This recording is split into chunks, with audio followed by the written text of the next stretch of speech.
بسم الله الرحمن الرحيم الحمد لله رب العالمين وصلى الله وسلم على سيدنا محمد وعلى آله وصحبه وسلم. اللهم فقهنا في الدين وعلمنا تأويل وألهمنا رشدنا يا رب العالمين. اللهم أرنا الحق حقا وارزقنا اتباعه وأرنا الباطل باطلا وارزقنا اجتنابه ولا حول ولا قوة إلا بالله العلي العظيم. اللهم إنا نستهديك لإرشاد أمرنا وزدنا علما ينفعنا وعملا يرفعنا وأحوالا وأخلاقا ترضى بها عنا يا أرحم الراحمين. اللهم افتح علينا بحكمتك وانشر علينا رحمتك يا ذا الجلال والإكرام. صلى الله وسلم على سيدنا محمد وعلى آله وصحبه وسلم.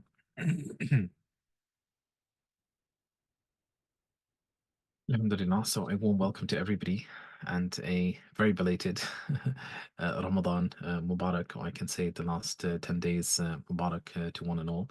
And we ask Allah subhanahu wa ta'ala in these final moments of the blessed month of Ramadan of this year that He grant us a tremendous forgiveness. And He grant us true openings and tawfiq and ikhlas in our ibadah, and He increase us in love and following of the Prophet ﷺ, and allow us to reach the maqamat of the salihin, and to reach the stations of the salihin, hubban lahu, out of pure love and out of pure following and out of pure gratitude. Alhamdulillah Rabbil Alameen. And we ask Allah subhanahu wa ta'ala also in these moments to grant a tremendous relief and a faraj to the besieged or besieged brethren in the Holy Land. We ask Allah subhanahu wa ta'ala to grant them a victory and to forgive their deceased and to grant them solace, and for us to recognize the deficiencies in our own practice and in our own faith, so we can deepen and strengthen our iman and strengthen our faith and improve our practice, and be a strength of for the mu'mineen everywhere. So we ask for tawfiq, and we ask Allah subhanahu wa ta'ala to grant them the shuhada a tremendous mercy, and to grant solace, and yeah, despite the tremendous difficulty, but of course they've also shown us at this time that they are a tremendous people. May Allah protect them. Alhamdulillah. So welcome to the session, which is just a one-off reading, as we've been doing for the other readings in the series, which is the Rasa'il Readings series. Alhamdulillah, although we've done a few prior to this, like last year as well, but this is technically number 4 according to the latest count. So in this reading, we'll be reading, we'll be going through the كتاب التراويح of الصدر الشهيد رضي الله تعالى عنه ونفعنا به وبكم آمين. And of course, just a couple of notes on al-Sadr al-Shahid. Of course, he is one of the great ulama of the madhab. So if we don't know about him, it's that's our own deficiency. So it's not that this is kind of obscure. It's only obscure to those whose hearts are obscured, right? It's only because in reality these are the great ulama of this madhab, the great transmitters of the madhab. So Sadr al-Shahid, of course, is the sheikh of Imam Marghinani. Right, so he's the sheikh of Imam Marghinani, and Imam Marghinani mentions that وَكَانَ يُكْرِمُنِي غَايَةَ الْإِكْرَامِ. Right, so يَجْعَلُنِي مِنْ خَوَاصِ تِلَامِذَتِهِ, that he would make me of his most the closest of his students, and also he would honor him tremendously. Right, so this was Sadr al-Shahid.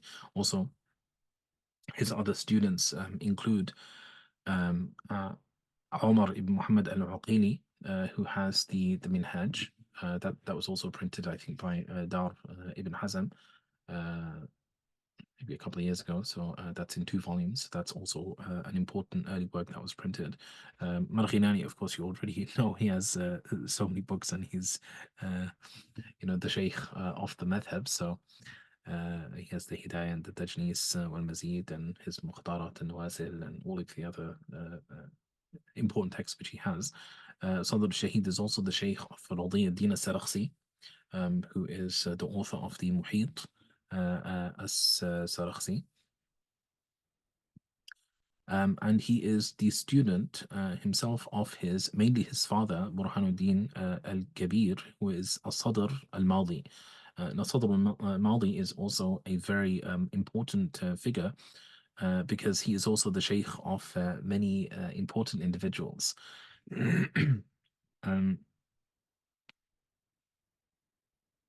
I guess the one person I forgot to mention was that Sadr al-Shahid, he's also the sheikh of Sahib al-Muhit, al-Muhit al-Burhani. So he's also his sheikh as well, as far as I can remember now. Yeah.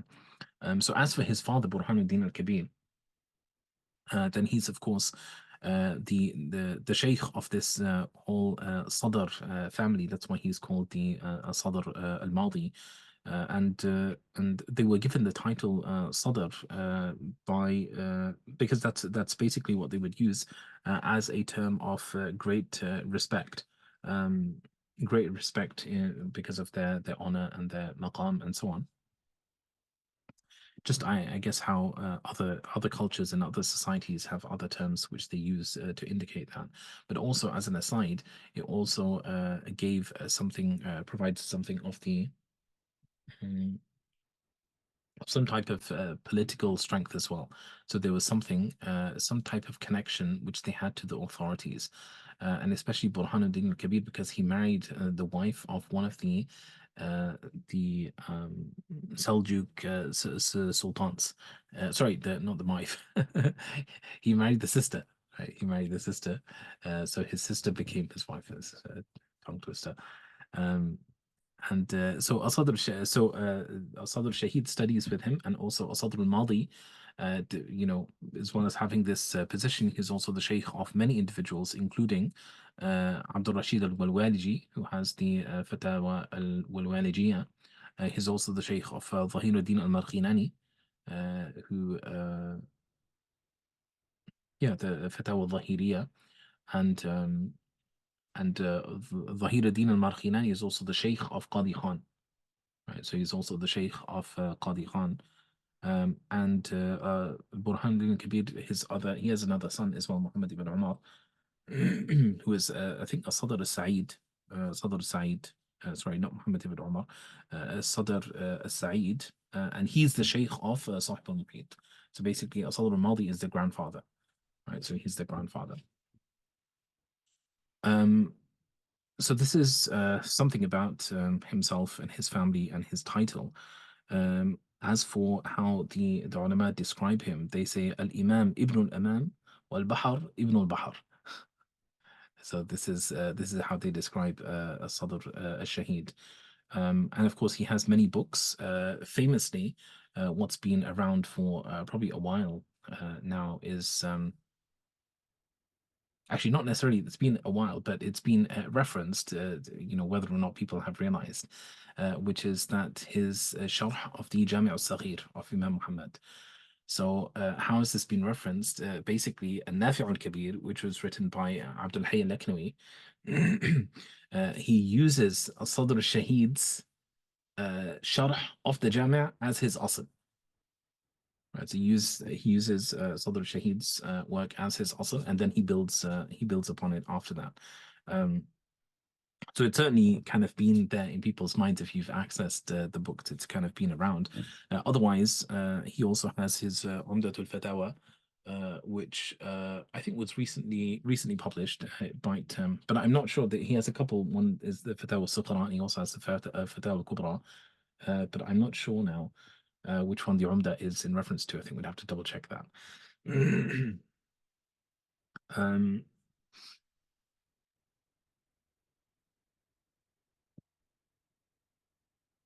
what was the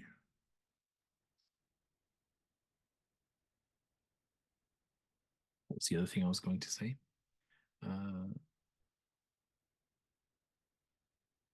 Yeah, I guess the other thing that we can note is he's al-Sadr al-Shahid because he was martyred, right? So he was martyred. That's why he's known as the Shahid. So of course these ulama they didn't just uh, talk the talk. They also they walked as well. Did the walk too. So he ended up becoming a Shahid. As for his connection to Imam Abu Hanifa, because he is, you can see here, he dies 536. So we already talked about his father being Burhanuddin al-Kabir. So this is one individual. The Shaykh of Burhanuddin al-Kabir is actually Shamsul Aimma al-Sarakhsi. Right, so the Sarakhsi is his Shaykh. So that's number two. His Shaykh is Shamsul Aimma al-Halwani. So that's number three. His sheikh is Abu Ali al-Nasafi. So that's number four. His sheikh is Muhammad ibn al-Fadl al-Bukhari al-Kumari. So that's number five. His sheikh is al-Ustadh al-Zabadmuni. So that's number six. And his sheikh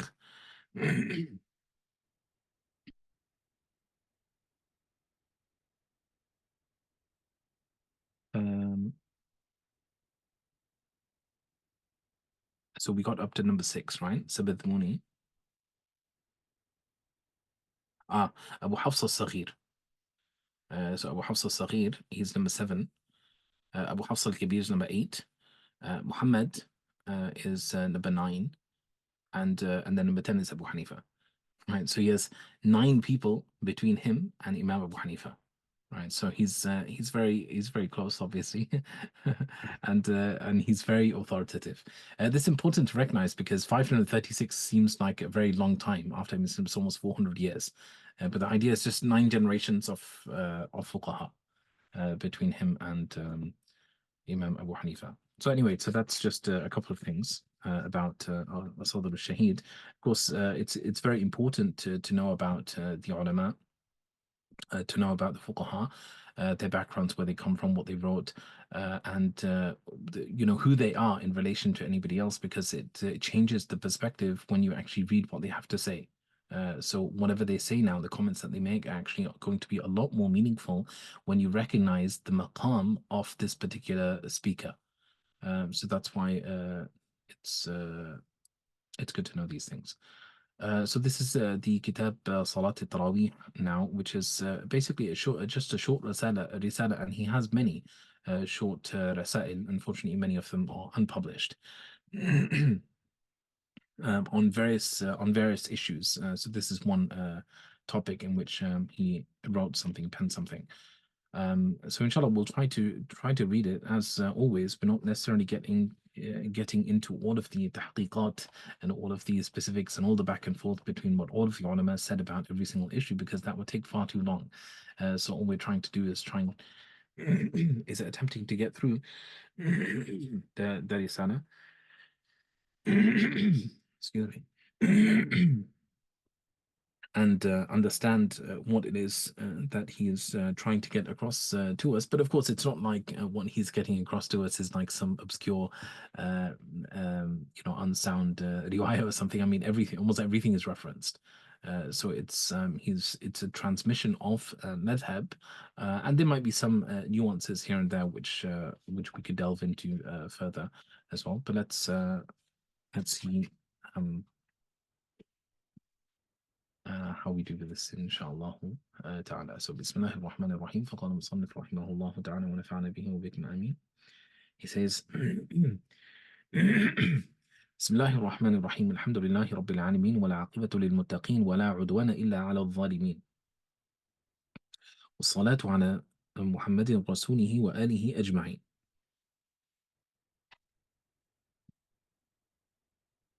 قال شيخ الإمام الأجل الأستاذ حسام الدين برهان الأئمة سيد الشهداء. You can see how they call him سيد الشهداء. مفتي الأمة سلطان الشريعة بقية السلف أستاذ الخلف تغمده الله برحمته. Again, these titles should give you a sense of what they thought of when they talked about al-Sadr al-Shahid. It's not just mubalaghat, it's about appreciating who these people are. So he says اختلف المشايخ رحمهم الله في التراويح هل تسمى سنة. So he just gets right to the right to the issue, just begins like so the مشايخ now differed with respect to the tarawih. هل تسمى سنة. So is it can you call the tarawih a sunnah. قال بعضهم لا وهي النوافل. So some of the ulama said no. But rather they are nawafil. وقال بعضهم تسمى سنة وهو الصحيح. And some of the ulama, they said, no, you do actually call them a sunnah, and that's the soundest position. Of course, there's discussion about this because it's known that the Prophet ﷺ did this for a period of time and then he left it. So the idea is that it's not about whether it's established. It is established, right? That there is this prayer called the Tarawih. But the idea is that can you affirm that this is a sunnah now? So this is why he says وانقطع الخلاف برواية الحسن عن أبي حنيفة رحمه الله تعالى أنه سنة. Which again teaches us something very, very important. So you have kalam, but then what does Sadr al-Shahid say? He says khilaf is, that's it. It ends completely by virtue of the fact that we have a riwayah from Abu Hanifa. Right, that's it. There's no further discussion at this point. Right, so it was just like just to kind of warm us to the discussion, to say that there's khilaf about it, and then to say actually there's no discussion because we have a riwayah. And it shows you something about the riwayat which are coming from Imam Abu Hanifa, and just riwayat generally within the madhab. So he says برواية الحسن عن أبي حنيفة رحمه الله تعالى أنه سنة وهذا لأن النبي صلى الله عليه وسلم قد أقامها في بعض الليالي وتركها في البعض. So the Prophet عليه الصلاة والسلام prayed them on some nights and then he left them. وبين العذر في ترك المواظبة عليها, and he actually explained the reason for why he did not continue praying them publicly in that manner. وهو خشية أن تكتب علينا. So it's out of fear that it would be made a wajib for us. ثم واظب عليها الخلفاء الراشدون رضي الله عنهم وقد قال النبي صلى الله عليه وسلم عليكم بسنتي وسنة الخلفاء من بعدي. Also an important principle here, which is just this idea of Hanafis including the sunnah of the khulafa amongst the sunnah al-mu'akkada, right? So something affirmed by the khulafa, this is also part of the sunnah, right? So this is why even in definitions of the sunnah they will add, right, that it's not only that which the Prophet ﷺ did, but it's also the khulafa al-rashidun. Is why if you check somebody else who has a risala on the tarawih, the Imam Abdul Hayy al-Laknawi, in his Tuhfatul Akhyar. So in his, is it Tuhfatul Akhyar?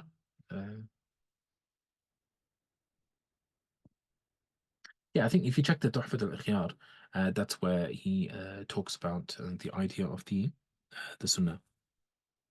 I think it's very nice because he goes through all of the definitions or a large number of definitions. So you learn a lot as to what the Sunnah is according to the Hanafis.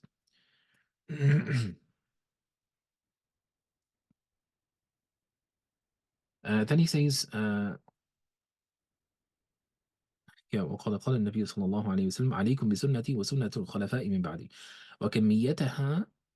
كميتها ما روى الحسن عن أبي حنيفة رحمهم الله أنه قال القيام في شهر رمضان سنة لا ينبغي تركها وينبغي لأهل كل مسجد أن يصلوا في مسجدهم كل ليلة 5 ترويحات يؤمهم رجل يقرأ في كل ركعة 10 آيات ونحوها ويسلم من كل ركعتين، وكلما يصلي ترويحة انتظر بين الترويحتين قدر الترويحة، وينتظر بعد الخامسة قدر ترويحة ثم يوتر بهم فيصير 20 ركعة سوى الوتر.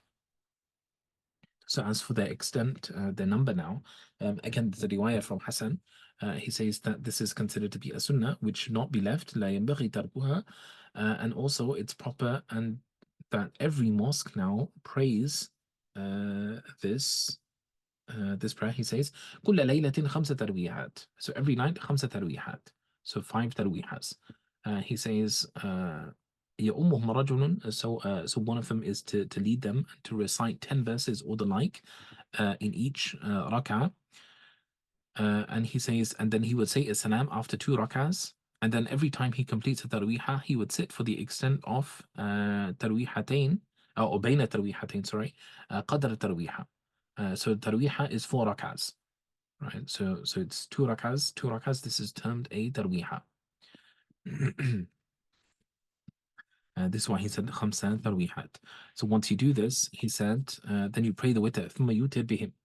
Right, then you pray the witr. فيصير 20 ركعة سوى الوتر. So it's 20 rak'ahs excluding the witr. وهذا مذهب أصحابنا.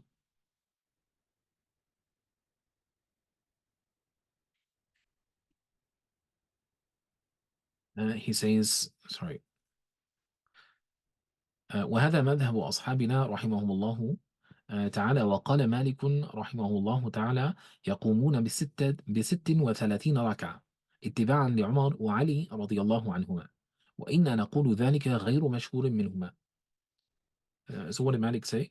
You do 36, right? Following Sayyidina Umar and Sayyidina Ali. So we said that this is not mashhur, that they did this. فإن زادوا 16 ركعة فعلى وجهين. فهذا على وجهين. So if they do now actually pray 16 extra rak'ahs, right? He said there's two perspectives on this. He says إن زادوا ترويحات منفردين بغير جماعة لا بأس به وهو مستحب أيضا. So if they add these tarwihat now alone without the congregation, then this is fine, right? And this is considered to be recommended. Because we already know, I think you might mention it later as well, but between the tarwihat, then the sunnah is to engage in private devotion, right? Personal worship, whether it be prayer or dhikr or recitation of the Quran or anything else. So this is recommended. وإن صلوا بجماعة كما هو مذهب مالك كره. So if they pray in congregation now, this is makruh. لأن النوافل بالجماعة لو كان مستحبا لكانت أفضل كالمكتوبات، ولو كانت أفضل لكان المجتهدون القائمون بالليل يجتمعون فيصلون جماعة طلبا للفضيلة. فلما لم يروى ذلك عن رسول الله صلى الله عليه وسلم وعن الصحابة رضوان الله عليهم علم أنه لا فضل في ذلك. So he says that this is makruh, and if it were recommended, then it would have been superior. And if it was superior, then the people who would pray tahajjud, they wouldn't have prayed at home, right? They would have come together to pray together, seeking the optimal thing. Why would they do something less? And so he says that, so given it's not transmitted from the Prophet ﷺ that this was a normative thing, i.e. to pray nawafil prayers in congregation, and also the Sahaba, it's not transmitted from them that they did this, then it becomes known that there's no merit in doing this. He says لو ثبت الفضل ثبت لمكان التراويح ولم يثبت ذلك. Right, so this is not established. وذكر الطحاوي رحمه الله تعالى في اختلاف العلماء عن المعلى عن أبي يوسف رحمة الله عليهم أنه قال من قدر على أن يصلي في بيته كما يصلي مع الإمام في شهر رمضان فأحب إلي أن يصلي في البيت، وهذا خلاف ظاهر الرواية. Right, so there's always a purpose and there's always a benefit to the riwayat which are transmitted. So you can see here that the riwayat Tahawi mentions in his Ikhtilaf al-Ulama, which is a larger work, and Abu Bakr al-Jassas, of course, he abridged it into the Mukhtasar Ikhtilaf al-Ulama, which is printed. I don't think the original Ikhtilaf al-Ulama is printed. So he transmits this from Mu'alla عن أبي يوسف So of course the Nawadir of Mu'alla are also published now. This has a new publication which came out recently. But sometimes it's not always present in one place. The riwayat can be found in different places. So Mu'alla ibn Mansur is the student of Abu Yusuf. So he transmits from him now that whoever is able to pray in his house just as he prays with the Imam, i.e. in the same way generally, and he says then it's more beloved to me that he pray alone, i.e. that he not join the congregation. But he says that this is هذا خلاف ظاهر رواية. This is not ظاهر رواية from Abu Yusuf. So Abu Yusuf actually says, just like Abu Hanifa, just as is being transmitted, that you would pray in the with the congregation in the mosque. It's not superior, right? Because he's saying here that it's superior to pray at home in that case. So he's going to tell us later that it's acceptable to pray at home, but it's not superior. Rather, the merit is in praying with the group. So he says, فصل ومن ترك التراويح في الجماعة وصلاها في البيت اختلف المشايخ رحمهم الله فيه. Yeah, so if he leaves the congregation, actually the issue that he wants to talk about right now.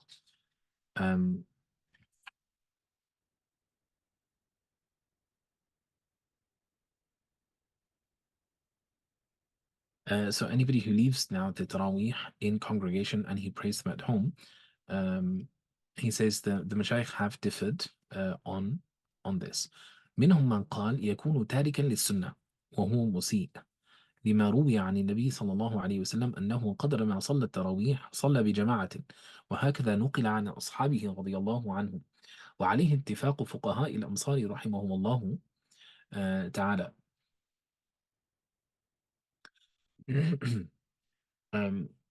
Okay, so on this first position now, he's leaving a sunnah.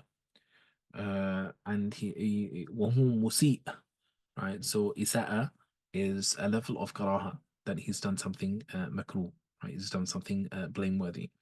So he said to the extent to which he is the Prophet ﷺ performed the Tarawih, then he prayed in congregation. And this is how it's also transmitted from the Sahaba. And this is what all of the fuqaha are transmitting, that it's a congregational prayer. So somebody who doesn't pray in congregation now, according to these mashayikh, then they've done something makruh. Which is interesting because it's also the perspective which is taken by Abdul Hayy Laknawi.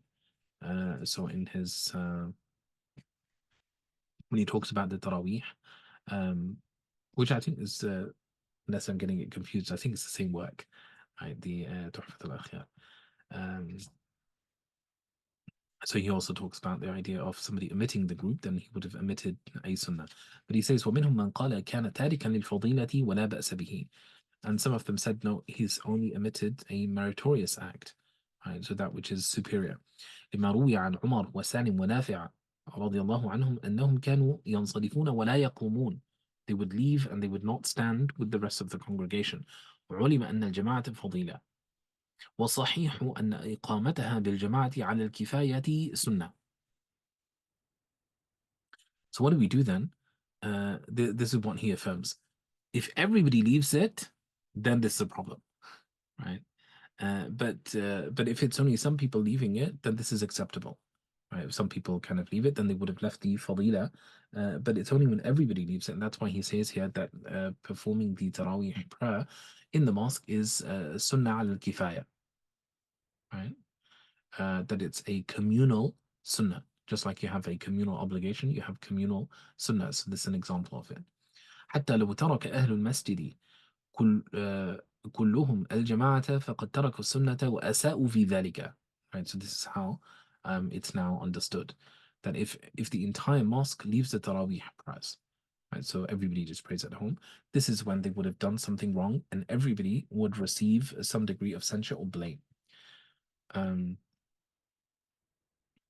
It says وإن أقيمت التراويح بالجماعة في المسجد فمن تخلف عنها من أفراد الناس وصلى في بيته فقد ترك الفضيلة ولم يكن مسيئا, which is what we just said. Right, so if they do pray in the mosque and somebody individuals decide to leave and pray at home, then they would have left that which is superior. وإن صلوها بجماعة في البيت اختلف المشايخ رحمهم الله فيه وصحيح أن للجماعة فضيلة وللجماعة في المسجد فضيلة أخرى فهذا قد حاز إحدى الفضيلتين وترك الأخرى وهكذا في المكتوبات. So a separate question now. Um, what's the question? It's if they pray in the house.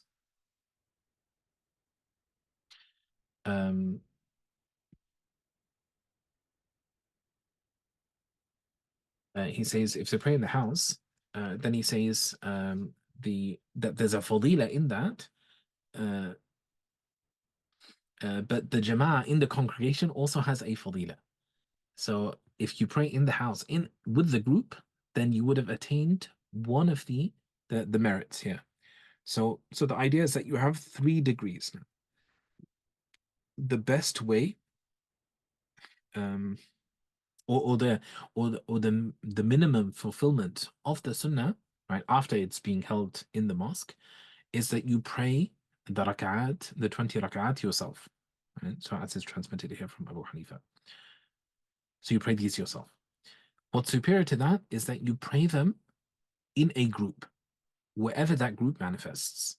Right. So in your house, in a hall, in some third location.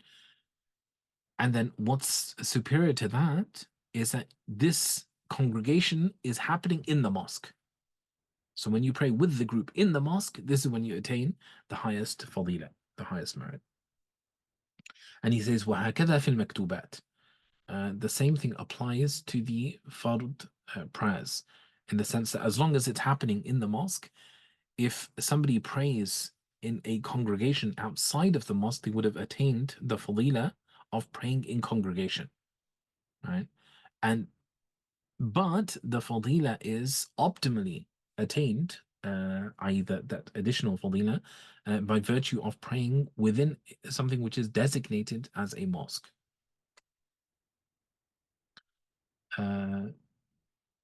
Yeah, the question with is that in this time period means specifically something in between makruh tanzih and tahrim or something else? Yeah, this is what it would appear to be. That it's clearly something which is more than makruh tanzihan, because makruh tanzihan is something that they consider to be close to tarkul afdal. That's how they would consider it. But as for isa'a, then it's almost like it's clearly makruh. Right, so it's almost like you're doing something that's wrong.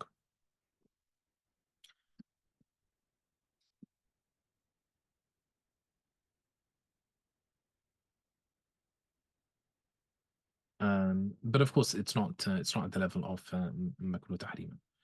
But it's just like a clear makruh, as opposed to like a tarkul afdal type of thing. So then he says,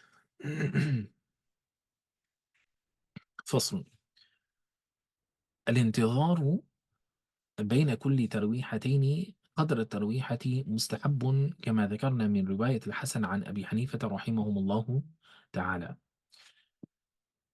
So the waiting now between the 2 tarwihas. Remember, tarwiha is 4 rak'ahs, right? So waiting for the extent of a tarwiha is recommended. He says وهذا لأن في ذلك تحقيق اسم الصلاة وهي التراويح ولأنها مأخوذة من السلف رحمهم الله تعالى. So the idea of being able to realize the name Tarawih, i.e. that it being comprised of tarwihat, right? It's almost like the prayers, and then also like the rest period as well. This is how it's realized, and it's also how we've received it from the Salaf, that this is how it was supposed to be prayed. وأهل الحرمين رحمهم الله مجمعون على الانتظار بين كل ترويحتين. So they all agree, there's complete agreement with respect to the Ahl al-Haramain. So أما أهل مكة فإنهم يطوفون بين كل ترويحة أسبوعا. So after every 4 rounds, they would perform a tawaf, right? Ahl Mecca. So now in competing with them, right? So Ahl Mecca and Ahl Medina like competing with each other. So فاستبقوا الخيرات. So وأما أهل المدينة فإنهم يصلون 4. So this is how you get to the 36 that we talked about earlier. So after every tarawih, you pray 4 rak'ahs. So that means you have 4 gaps, right? 4 gaps that you have to wait in to complete the 5 sets. So you would perform 4 in each, and that gives you an extra 16. ولهذا صارت تراويح أهل مكة مع الوتر 23 تراويح أهل المدينة يصلون 39 وكذا أهل كل بلد يسبحون أو يصلون أو ينتظرون سكوتا ذلك القدر. So it's 23 in Mecca, 39 in Medina, and he says in every city they would do something, right? So either tasbihat, or they would pray, or they would wait in silence for this period of time.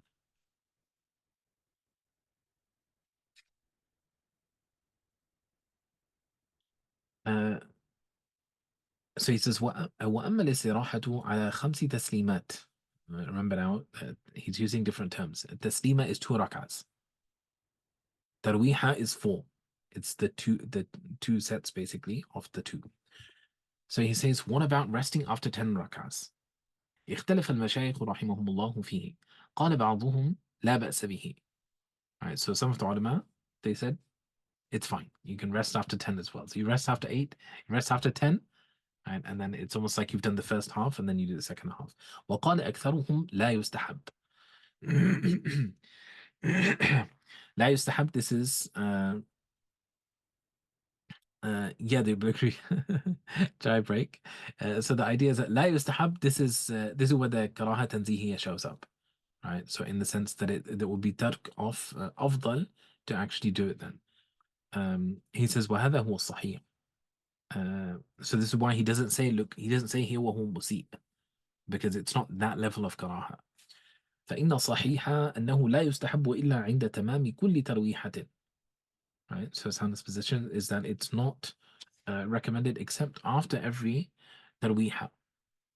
وهي 5 ترويحات, and there's 5 of them, لأن ذلك يخالف عمل أهل الحرمين وغيرهم والله أعلم.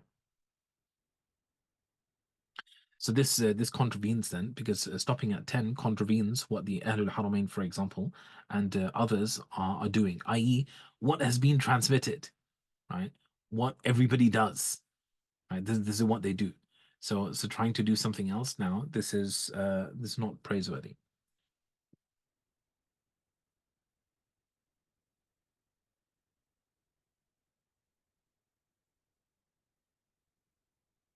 Okay, so the next issue, he says, فصل وأما نية التراويح. So as for the intention of تراويح, فإن نوى التراويح أو سنة الوقت أو قيام الليل في الشهر جاز, كما إذا نوى الظهر أو فرض الوقت جاز.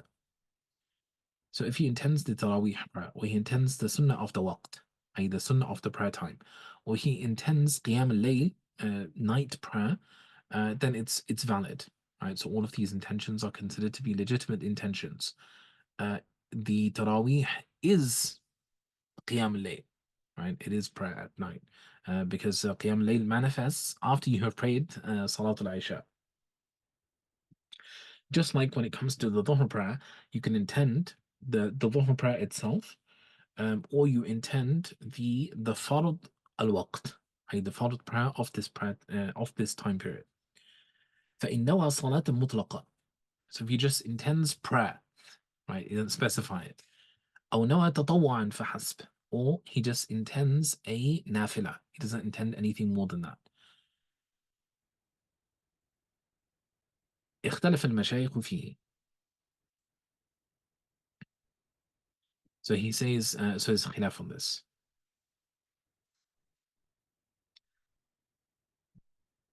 It's a bit of a technicality, because if somebody knows that about to pray the Tarawih, you can't exactly take the intention out of your mind, right? It's because you're intending to pray the Tarawih.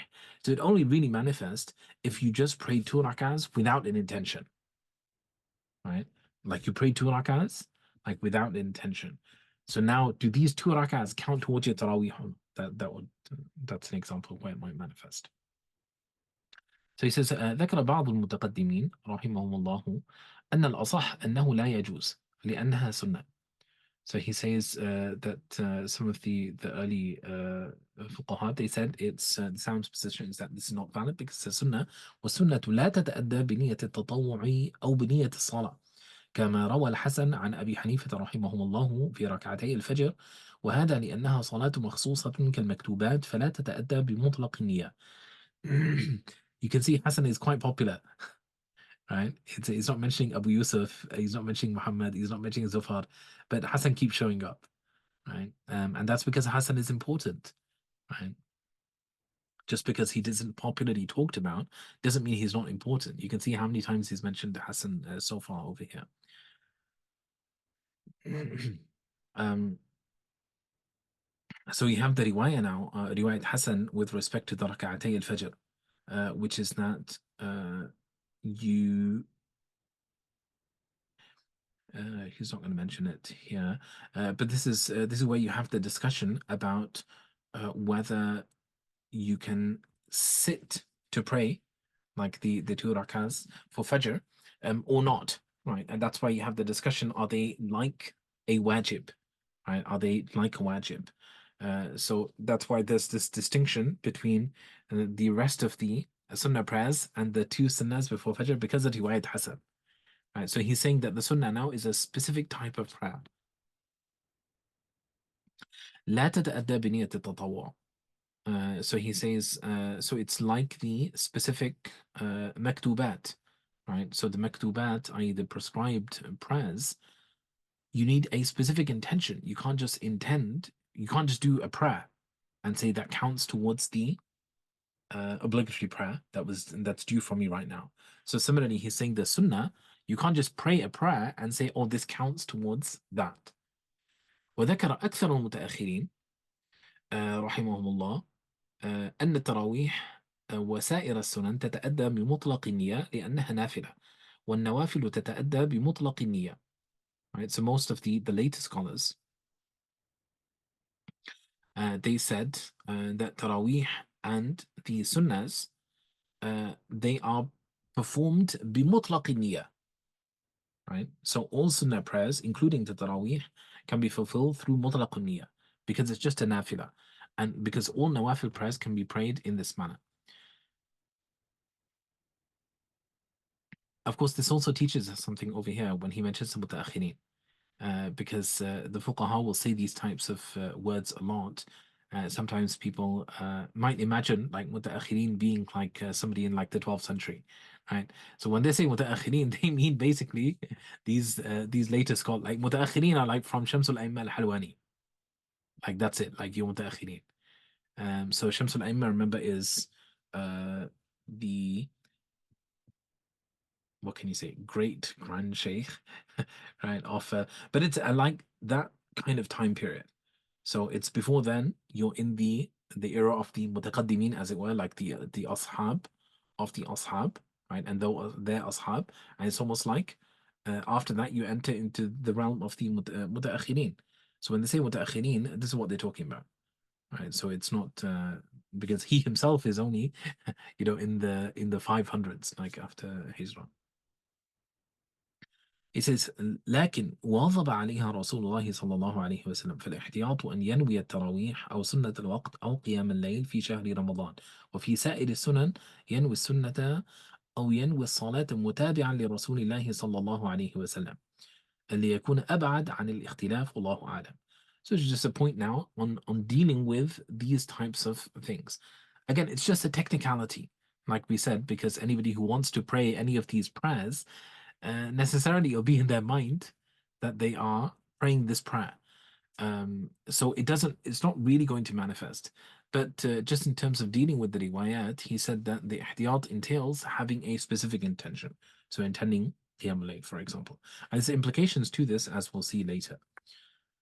So he says this is ab'ad an al-ikhtilaf. Right? It's more distant from any type of ikhtilaf.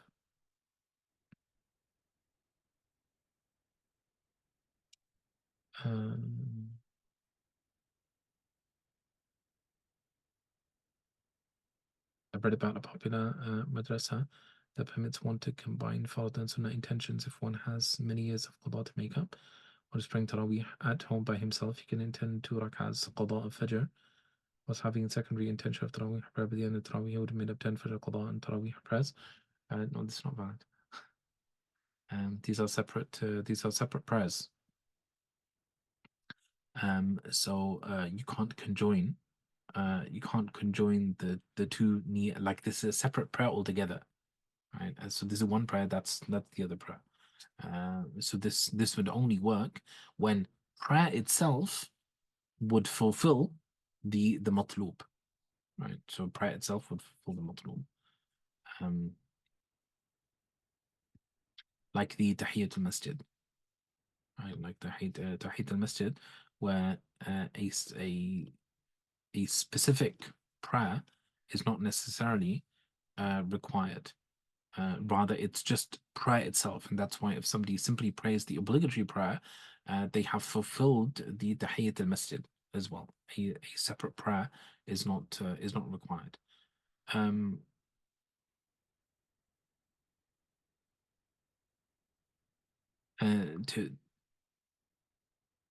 Also, I mean, it's one thing to say that somebody is just praying makeup prayers at this time, and is it possible for some of that to count towards Qiyam al-Layl, right? Versus to combine the intentions, right? So to say this is not valid. Like this combination, like these types of combinations are not acceptable. Rather, you're praying a fard or you're praying you're not praying a fard. And that's why some of the ulama, there's a lot of discussion about it. So Allah yeah, so if Imam started witr but Muqtadis didn't know and carried on praying behind him as Tarawih, would their witr be valid as they didn't intend it? Would they have to repeat the witr?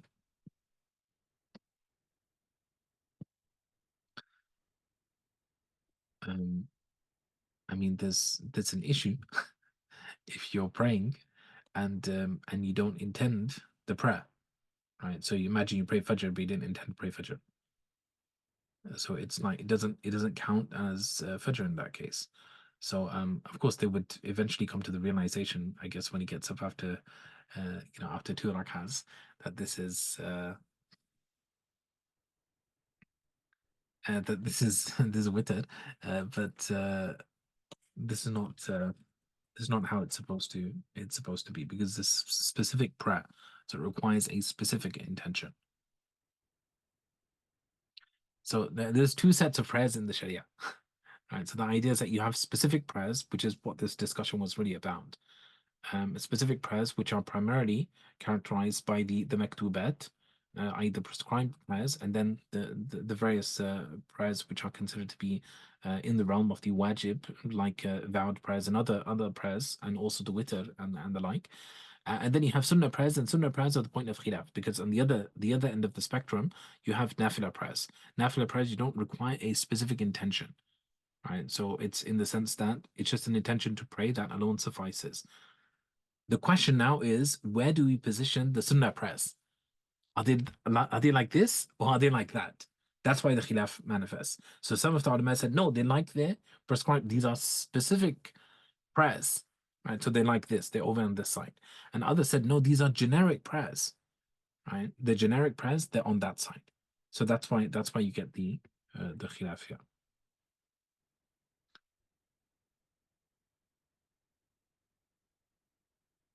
So he says, فصل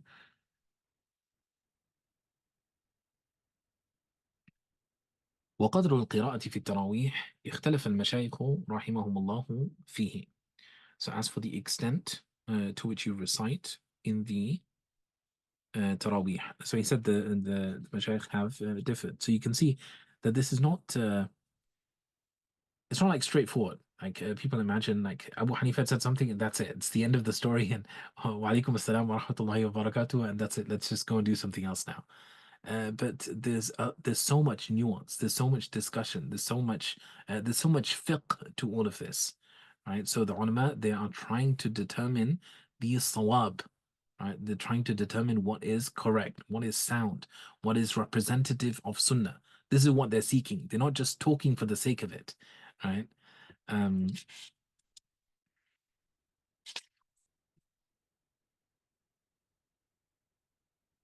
So he says قال بعضهم يقرأ كما يقرأ في المغرب.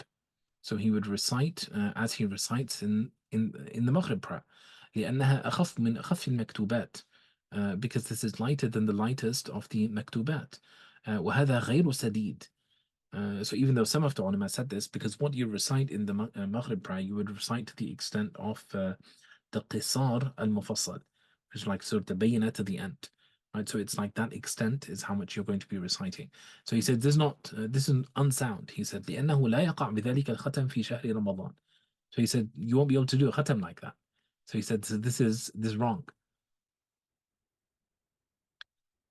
He says, وقال بعضهم, unless of course, I mean that's if you're emphasizing the khatam, because the whoever said that, they might have been talking about it from a certain perspective, i.e. that communally maybe this much is best in terms of recitation. وقال بعضهم يقرأ كما يقرأ في العشاء. So some said like عشاء لأنها تبع للعشاء في وقتها. So you recite as you recite in عشاء, because this is a tabi' of عشاء.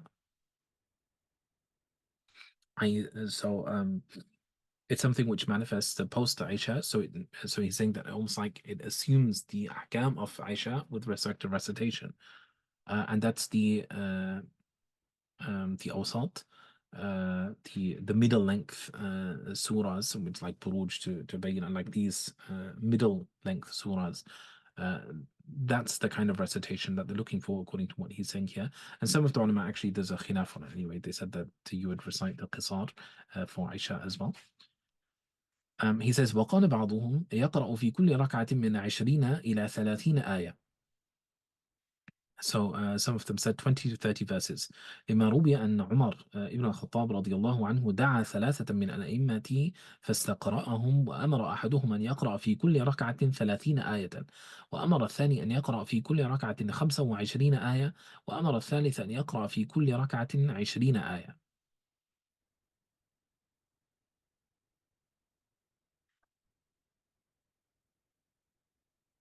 Um,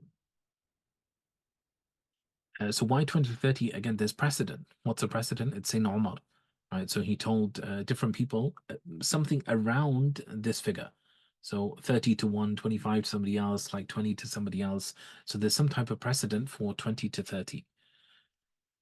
وروى الحسن عن أبي حنيفة رحمه الله أنه يقرأ في كل ركعة 10 آيات ونحوها.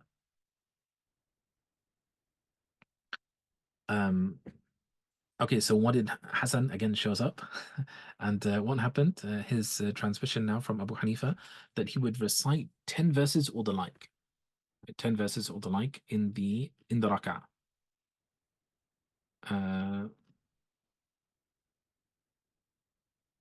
Yeah. So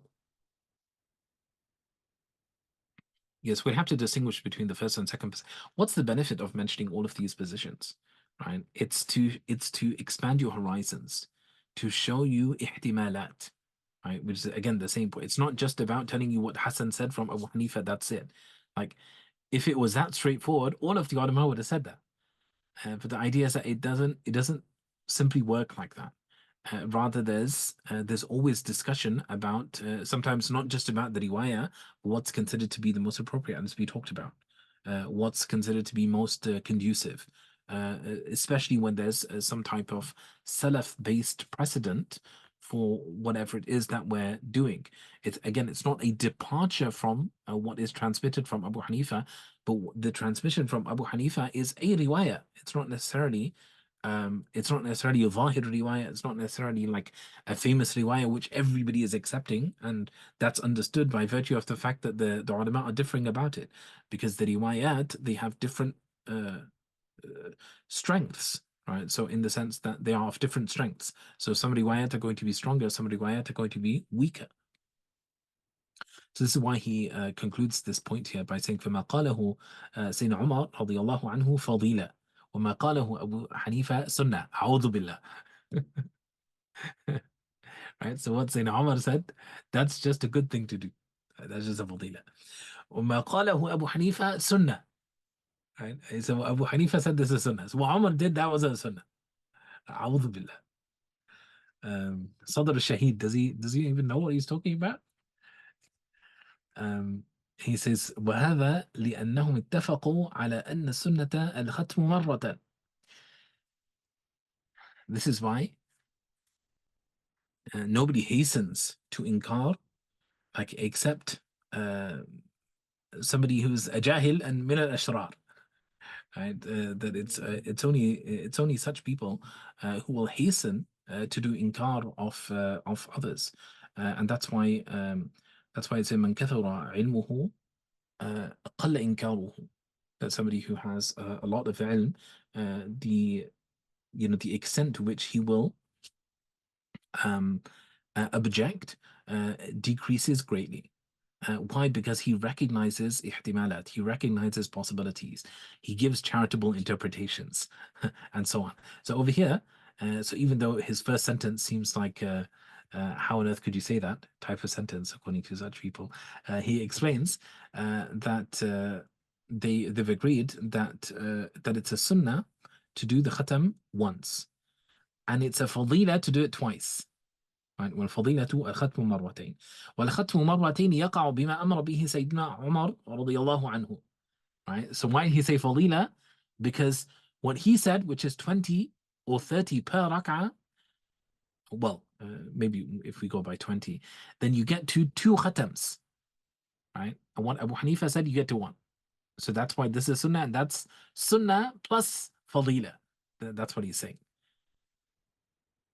Just like the Tarawih itself, praying it is a sunnah, praying it in a group is a fadila, i.e. that it's sunnah plus fadila. It's not just like it's gone down to like a fadila.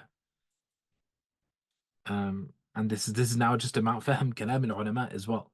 That whenever you don't understand something, the point is to always do ittiham nafs, not ittiham al-alim. Not the faqih has got it wrong, but I have misunderstood. He says والختم مرة يقع بما أمر به أبو حنيفة رحمه الله تعالى لأن عدد ركعات التراويح 600 وآيات القرآن 6,000 وشيء فيكون في كل ركعة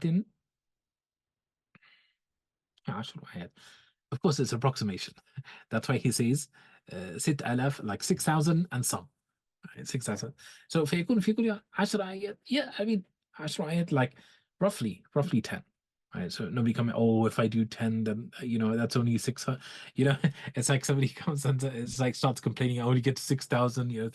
What if Abu Hanifa? What if it's only 29 days? I don't finish the, I don't do a khatam. It's like, no, you're just being a jahid. That's not what they mean. Like, why don't you go and complain to all of the ulama? I get 40 hadith of Imam Nawawi, everybody, al-Arba'una Nawawiyya, and everybody else who wrote something. Yeah, Imam Nawawi, let me write you a tweet, Imam Nawawi at Imam Nawawi. This is a lie, a kadhib. Lying is haram. You said 40 hadith, actually it's 42, right? It's like la hawla wa la quwwata illa billah. That's not, they say al-adad la mafhuma lahu. Right? Again, it's because you're unaccustomed, you're unrefined, you don't know how the ulama are, you don't know how they speak. So what it is, you live in your own world, and then you come with all of your jahl, and you try to do hukum, like and ala ulama, like that. And this is tahakkum. That this is not your place. Your place is to be humble, right? Your place is to appreciate. Your place is to learn. Your place is to recognize the ulama, their station, what the ilm which they're transmitting, how they speak, how they function, what they mean. And you won't do that if you come with a qalb which is already filled, right, with kibr. So he says, وَمِنَ الْمُتَقَدِّمِينَ مِنْ مَشَايِخِنَا رَحِمَهُمُ اللَّهُ وهو الذي قال إن الأصح. It's the same guy. Right? وهو الذي قال إن الأصح أن التراويح لا تجوز بمطلق النية. Same guy. قال الأفضل أن يقرأ في كل ركعة 30 آية ويختم في كل 10 ختمة لأن كل 10 من الشهر متميز مخصوص. والله أعلم. So this is why the fadila, which is beyond the fadila of Sayyidina Umar, is to actually do 3 khatams. Right? So this is the ideal. This is the best thing, that every 10 days you complete a khatam. Because this is representative of the kind of the Tarawih of the Salaf. right? Because otherwise you end up with just the surah of the Tarawih, and the surah of the outward form of the act, but it has none of the mana, right? None of the mana, and that's what we'll see later. He'll actually tell us that the Tarawih, the asl is that this takes at least half the night. Right? This takes like half the night. Of course, you're doing it from Isha. You're not doing it from Maghrib, right? So even if you say it's like a 12-hour night, it's still like you're praying Isha later anyway. Let's say like 2 hours after that. Let's just call it as being generous and say like you're praying it you're praying Isha at like the Sunnah time. So when you pray at the Sunnah time, then you pray after a third, or just before a third of the night has passed. This is the Sunnah. So if we call the night, let's call it 9 hours. Right? So from Maghrib till Fajr is 9 hours. So when would you pray? You would pray Isha at about roughly the third. So that means at that point you're going to be praying for half the night. Right? So that means like 3-4 hours now. You're going to be praying. So again, it doesn't necessarily have the manner if you're not doing that. Of course, this doesn't mean that we can't transition away from that manner if there are other considerations. This is fatwa now, right? But the idea is that right now we're talking about the asl. We're not talking about fatwa. We're talking about the asl. And the asl is that there's a continuation of the precedent which was set by the Salaf. Right? And how does that manifest? It manifests in the ways that he is describing. That it's important that you function in this world first before you enter into the fatwa world, right? In terms of, okay, well, what shall I do now in my local mosque? Okay, we're not behaving like the Salaf in our mosque. Akhi, you're not behaving like the Salaf like at any point. Like, why do you imagine that all of a sudden in Ramadan you're going to be like the Salaf Salih? Like when you're not like the Salaf in your akhlaq, you're not like the Salaf in the way that you practice your deen, you're not like the Salaf in the rest of your prayers, you're not like the Salaf in terms of when you wake up for Fajr, you're not like the Salaf in anything of when you give your zakat or anything in life. So why are you trying to pretend like we're like the Salaf like in the month of Ramadan? So anyway, so that's a fatwa question though, right? That's a separate type of question. Okay, so he says فصل والأفضل تعديل القراءة بين التسليمات كما روى الحسن again كما روى الحسن عن أبي حنيفة رحمه الله وجاء عن سيد عمر رضي الله عنه وإن خالف فلا بأس به. So what's the next issue? The next issue is now you're reciting this much. So can I have like a lengthier first rak'ah and then I have like a shorter second rak'ah? So he's saying no, there should be ta'dil بين التسليمات, right? So in the sense that it should be an equal number. Sorry, his taslimat, the second one is about this, is about a single prayer. So here he said taslimat. So the idea is that the amount you recite in one taslima, you'd recite an equivalent amount in the next taslima. That's why Abu Hanifa, like that's why the 10 verses thing manifests, right? In the sense that you're reciting an equal amount. Of course, not when the verses are long. Ayatul Mudayana for like other lengthy verses, like I'm reciting 10 verses, 10 verses becomes like 3-4 pages of the Quran. It's like, and the next and the and then after that it's like Ar-Rahman, Allama al-Quran, whatever. And then it's that's not what they're talking about. But the idea is that generally speaking, you're kind of maintaining, and that's why even the 10 is like approximate in the sense that it gives you a sense of balance as you're going through the Quran, and it shows that you also finish. So he says تعديل between them. He says وأما التسليمة الواحدة فإنه لا يستحب تطويل القراءة في الثانية بلا خلاف كما في سائر الصلوات. So he says, as for lengthening the second rak'ah over the first in single taslima, in single set of two rak'ahs,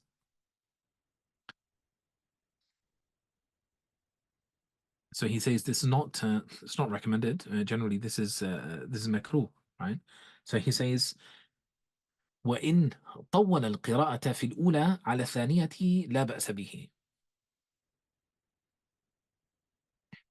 So he says if he lengthens the first rak'ah over the second, then he says this is fine.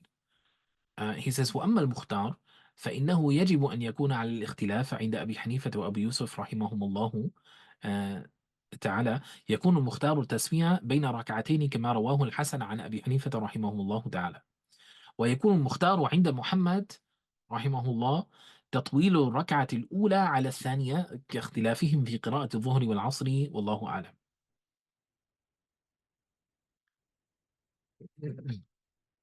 So on this point, there's actually a khilaf between Abu Hanifa and Abu Yusuf and Imam Muhammad. So whereas Muhammad says that it's a sunnah generally for the first rak'ah to be lengthier than the rest, Abu Hanifa and Abu Yusuf they don't affirm this. They actually say no, or the rak'at should be equal. So this is the general sunnah in the salat. And when somebody is praying, then they maintain a balance between the rak'at. So this is the sunnah according to Imam Abu Hanifa and what he transmits over here. This is why he says, again, Hassan shows up, يكون المختار التسوية بين الركعتين. كما رواه الحسن عن أبي حنيفة. And as for Muhammad, he says تطويل الركعة الأولى على الثانية كاختلافهم في قراءة الظهر والعصر.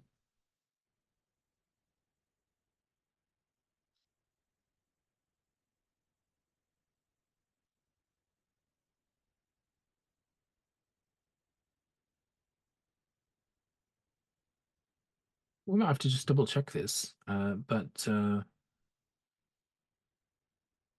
it seems that he's talking about the extent to which you can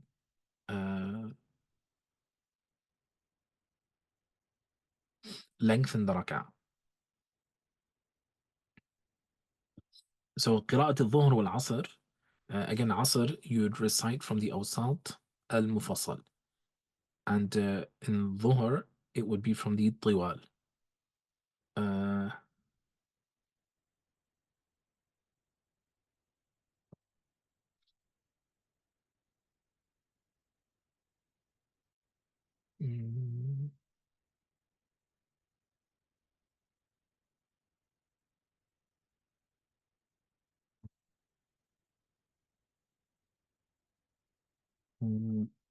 Yeah, I think this probably have to double check this one at this point, just for clarity's sake. It's not clear to me right now what he is referring to. So of course the original point is fine, تطويل الركعة الأولى على الثانية, but just the second point كاختلافهم في قراءة الظهر والعصر. Unless there's another khilaf on the qira'ah of Dhuhr and Asr, but I can't recall anything right now. So khairan, I think we got the general point. He says فصل إذا صلى الإمام قاعدا التراويح لعذر أو لغير عذر والقوم قيام. الكلام في هذا الفصل في موضعين في الجواز وفي الاستحباب. So if the Imam prays the Tarawih prayer now, whilst seated on the ground, right? So it's seated on the ground, and the people behind him are standing. So he says, so we want to talk about جواز and استحباب. So أما الكلام في الجواز اختلف المشايخ رحمهم الله فيه. So as for جواز, then the مشايخ differed. منهم من قال جاز عند أبي حنيفة وأبي يوسف رحمهم الله ولم يجوز عند محمد اعتبارا بالفرض. وقال بعضهم يجوز عندهم جميعا وهذا هو الصحيح. So according to some of them, they affirmed the same type of khilaf which manifests in the fard, because in the fard, Abu Hanifa says that it's acceptable now for somebody who is seated on the ground praying with actual bowing and prostration. It's acceptable for them to lead somebody who is standing and praying with bowing and prostration. This is istihsan. Right, so it's istihsan, it's mukhalif al-qiyas. But Muhammad upholds the qiyas here and says that the person who is standing is actually in a legally stronger state than the person who is sitting, right, the Imam. Therefore, his praying as a muqtadi behind this Imam would be invalid. But he says some of them said this was acceptable, and Sadr al-Shahid says that this is the soundest position. لأنهم لو قعدوا جاز فإذا قاموا كان أولى بالجواز ولا كذلك الفرض. So he says it's permitted for them to sit down, right? So it would be fine for them to sit down. So if that's acceptable, then of course it's fine for them to stand as well, right? He says, but that doesn't apply in the fard because there's specific ahkam which manifest for the fard prayer.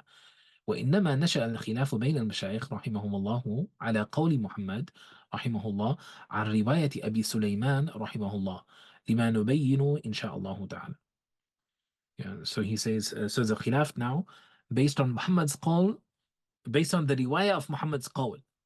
Right? Abu Sulaiman al-Juzajani is the student of Imam Muhammad. Remember, where are these aqwal coming from? They're coming from the ashab that narrated them. Right? They're in the books, of course, at some level, but you also have the ashab who are transmitting these aqwal down. So he's going to talk about this shortly.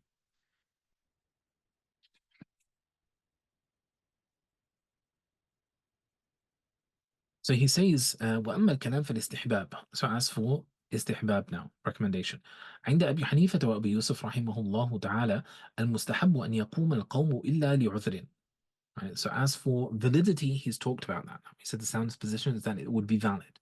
But he says, as for istihbab, he says it's recommended for them to stand unless they have an excuse.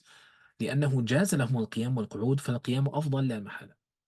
So it's sitting, standing, and sitting are both acceptable. We know this because the standing, the qiyam, is only considered to be an integral for the fard and wajib prayers.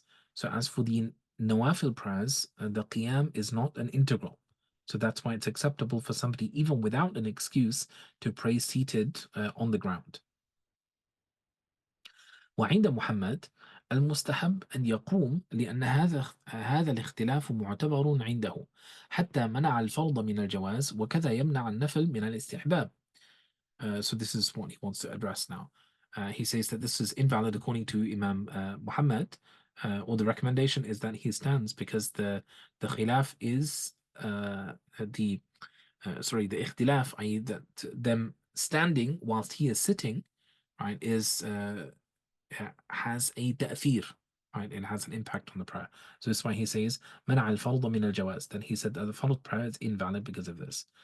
وذكر أبو سليمان عن محمد رحمه الله في رجل أما قوما في شهر رمضان جالسا أيقومون. So would they stand? قال نعم في قول أبي حنيفة وأبي يوسف رحمهم الله. So he says خص قول أبي حنيفة وأبي يوسف رحمهم الله تعالى. من المشايخ من قال إنما خص لأنه لا يجوز عنده أن يقوموا، ومنهم من قال إنما خص لأنه لا يستحب عنده وهذا هو الصحيح والله أعلم. So even though it's there, that some of the ulama said no, he only said Abu Hanifa and Abu Yusuf say this is okay because according to him it's not okay, and actually others said no, he only said it because it's not recommended according to him. Right? So this is what he says. هذا هو الصحيح. And this is why there's a khilaf between the mashayikh that he mentioned earlier.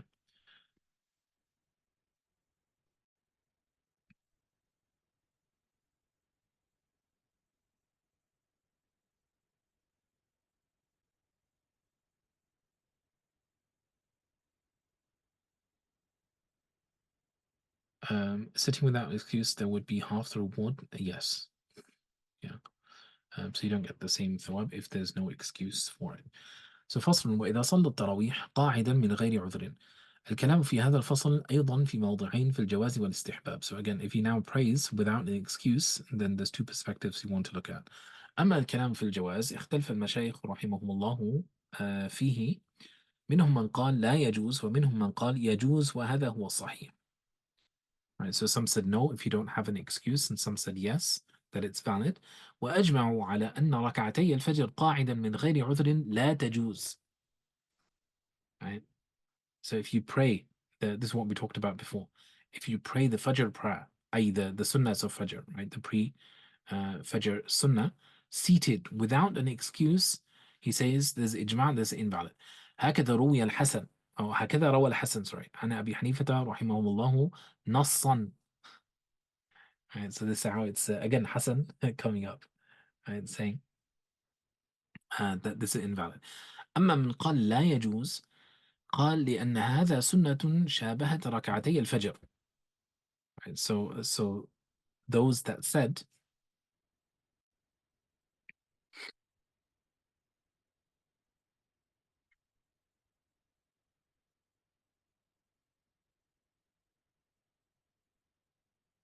that it was invalid uh, is because they made the tarawih like the rak'atay al-fajr. Right, so they said it's just like that.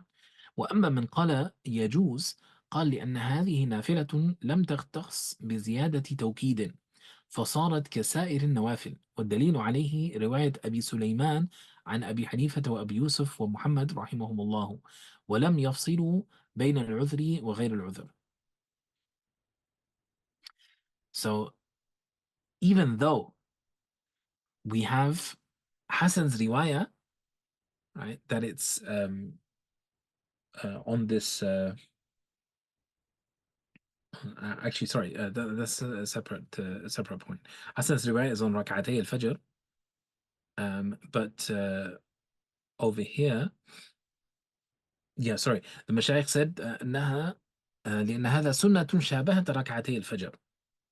So it resembles, so that's why you go back to Hassan's riwayah on the issue.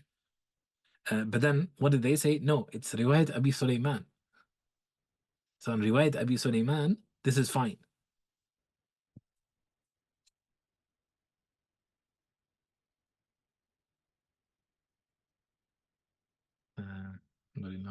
Everybody's still following?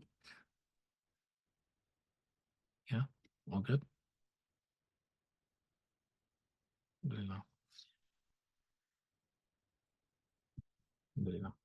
So he says وأما الكلام في الاستحباب فالصحيح أنه لا يستحب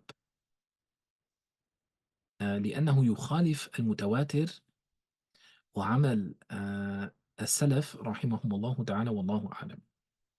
So he says again that it's not mustahab to sit and pray without an excuse because it's مخالف للعمل المتوارث. Right, so it contravenes the inherited practice, the way that we've inherited this prayer from the Salaf, that they prayed it standing. It's Qiyam Ramadan, right? Qiyam, you're supposed to stand, you're not supposed to sit and pray. So that's why he says La yustahab over here, but it's valid, and he already talked about that. Riwayat Abi Sulaiman is about Nawafil in general or just Tarawih? No, I think it was. Yeah, it was here. وذكر أبو سليمان عن محمد رحمه الله في رجل أما قوما في شهر رمضان جالسا يقومون. So it seems like it's specific to this. And also note that that look, he said in that رواية أبي سليمان قول نعم في قول أبي حنيفة أبي يوسف. Now what does this mean? So there's a khilaf of the mashayikh now. But so some said it's because of this, that it's invalid according to him, and others said no, it's valid. But who determines all of this? It's not like a third party. It's not like we just invent an answer ourselves. But it's the ulama, the transmitters themselves, the fuqaha themselves, that they are the ultimate judges of this. I mean, this is what they do. The mashayikh and everybody are transmitting certain things, and then there's this idea of this filtration, as it were, where you determine like the what all the sound positions are, right, or what they look like based on what the ulama themselves are affirming, and it's not like some third party process, not Sadr al-Shahid just turning around just deciding himself. The idea is that look, everything has a basis, and like some of the Mashaykh said this, some said that, but this is the sound position.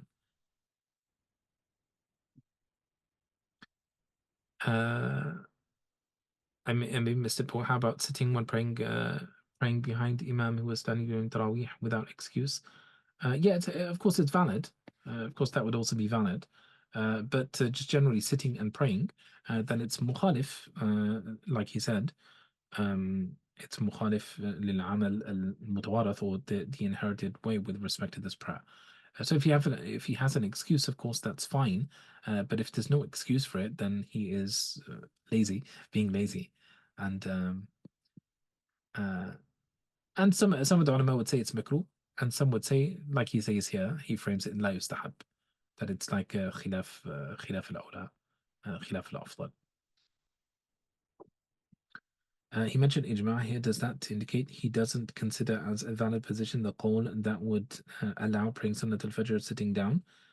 Uh, yeah, this is the ijma' on uh, Hassan, right?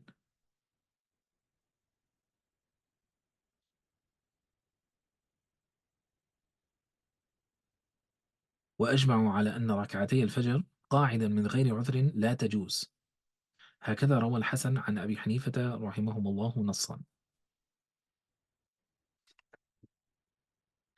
It seems like this is not necessarily that that they don't consider the other qawl. I don't think that's a point of discussion for him right now.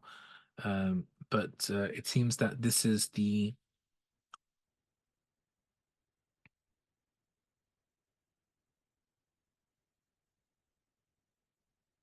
yeah. I guess we'd have to think about it a little bit. Uh, you're right. I guess the way that he's expressing it here, he's making it seem like all of the mashayikh agreed with respect to rak'atay al-fajr. Uh,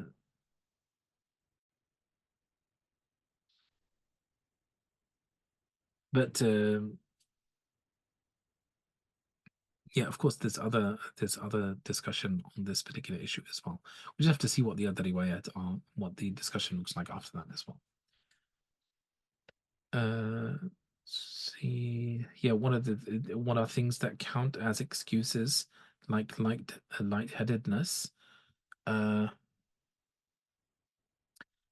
yeah, any reasonable excuse. So whether somebody is exhausted, or they don't feel well, or they feel lightheaded, as you mentioned here, or anything else like that. So all of these would be legitimate kind of excuses, as opposed to somebody who there's nothing really wrong with them, and they just decide to sit and pray. So this is when it would be بغير عذر. So next he says فصل إذا صلى التراويح مقتديا بمن يصلي المكتوبة أو وترا أو نافلة غير التراويح. اختلف المشايخ رحمهم الله تعالى فيه. So you prayed the Tarawih prayer now behind somebody who's praying a maktuba, or the witr, or some other nafila. So the ulama, they differed on this. So he said, منهم من بنى هذا الاختلاف على اختلاف في النية. So some of them said that it's based upon the khilaf which manifests in the niyyah that we talked about earlier. That is it a specific prayer which requires a specific intention, or is it a general prayer which is fulfilled through a generic intention? Um, So he says, منهم من قال من المشايخ إن التراويح لا تتأدى بالنية المطلقة حتى ينويها آه،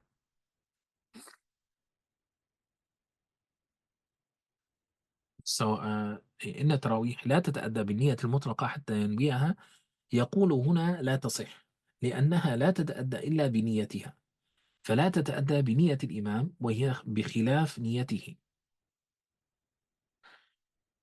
ومن قال من المشايخ إنها تتأدى بمطلق النية ينبغي أن يكون هنا إنه يصح، والأصح أنه لا يصح الاقتداء. Right? So there's two positions. Those that said the Tarawih is valid through mutlaq niyah, they would say that if you pray all of these types of prayers with the intention of Tarawih, um, then it's valid, right? It's valid. So you have an intention for Tarawih, like you missed somewhere, you came at a different time, you prayed some at home, right? Or whatever the case may be, then can you just carry on? in that manner. So according to them, this would be valid. But he says that according to those who considered it, who required that you have a separate intention, then they said that this would not be valid. Why? Because again, it's a specific prayer, so there cannot be any type of khilaf with respect to the imam that you're following. So if the imam is praying something else, then you're not praying that prayer that you think you're praying something else. So he says, وَالْأَصَحْ أَنَّهُ لَا يَصِحُ الْاقْتِدَاء. So it's not valid to follow such an imam.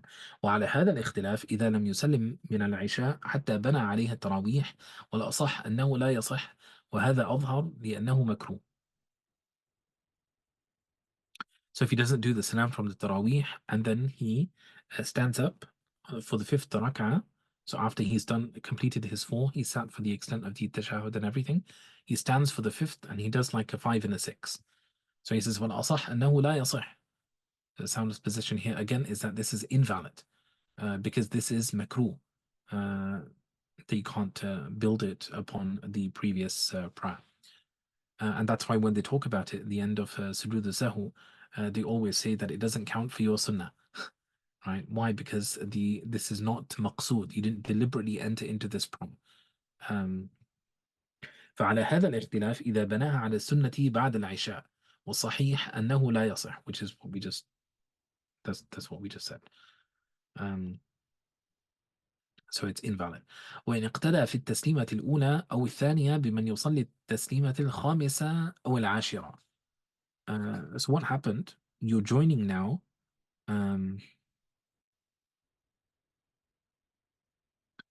You're joining. You're doing your first or your second set. Daniel, you have to type your question. First or second set. Behind somebody who is doing their 5th or their 10th. So does it matter that there's a disparity now between what you're praying and what they are praying? So you're doing number 3, like the 3rd set, they're doing the 10th set. اختلف المشايخ رحمهم الله فيه. والصحيح أنه يصح. So the ulama differed about this, and the soundest position is that it's valid. لأن الصلاة واحدة ونية الثانية أو الأولى لغو. Because the prayer is one, that you're both praying tarawih, and the specification of the 3rd set or the 1st set or the 2nd set is of no consideration. So ألا ترى أنه لو نوى الثالثة بعد الأولى لم تكن إلا الثانية. Right? So he says the sign of this is that were he to intend that when he's doing his 2nd set, that he's doing his 3rd set, it still counts as a 2nd set, i.e. that what he thinks in his mind is of no consideration. So he says والدليل عليه أنه لو اقتدى في الركعتين بعد الظهر بمن يصلي الأربعة قبل الظهر يجوز. فهذا أولى والله أعلم. i.e. that with respect to the Imam, this is his 4 rak'ah, a pre-sunnah, pre-dhuhr sunnah. And according to him, it's his post-dhuhr sunnah. I didn't follow the sunnah such as a comment. This is just about sujood al-sahw, which is that if somebody doesn't, somebody sat, they completed the 4 rak'ahs, for example, then they stood for the 5th, and then they did the prostration. So if they add these 2 rak'ahs now, a 5th and a 6th, does it count for the post-fard sunnah or not? So this is the point. So this is why he kept saying that no, it doesn't count. Why? Because it needs to be a deliberate prayer which you enter into with its own tahrima.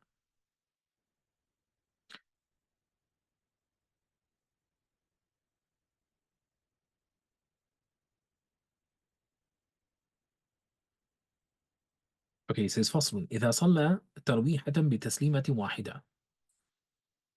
Okay, so now it's some interesting masail. So what happens? In that case, all of 6 would be nafil. No, if he sat after 4, then his fard prayer is done, and then the 2 are a general nafil, and then he would pray his sunnah prayer separately. So he says إذا صلى ترويحة بتسليمة واحدة. So what do? You pray the ترويحة, أي 4 rak'ahs, بتسليمة واحدة, with 1 set of salams. وقد قعد في الثانية قدر التشهد. And after 2 rak'ahs you sat for the extent of the tashahhud. He says اختلف المشايخ رحمهم الله تعالى فيه. So the mashayikh differed on this. قال بعضهم لا تجزئه الأربعة كلها إلا عن تسليمة واحدة. Some of them said you prayed 4 rak'ahs, it counts for 2. وقال أكثرهم, and most of them said تجزئه عن تسليمتين وهو الصحيح. So most of them said that no, this would count for 2 sets, أي for 4 rak'ahs. لأنه قد أكمل ولم يخل بشيء إلا أنه جمع بين المتفرق واستدام التحريم فكان أولى بالجواز. Right, so he didn't separate it and he just carried on with the same تحريم. So he said that this is deemed to be valid. فإن صلى 6 أو 8 أو 10 بتسليمة واحدة وقعد على رأس كل ركعتين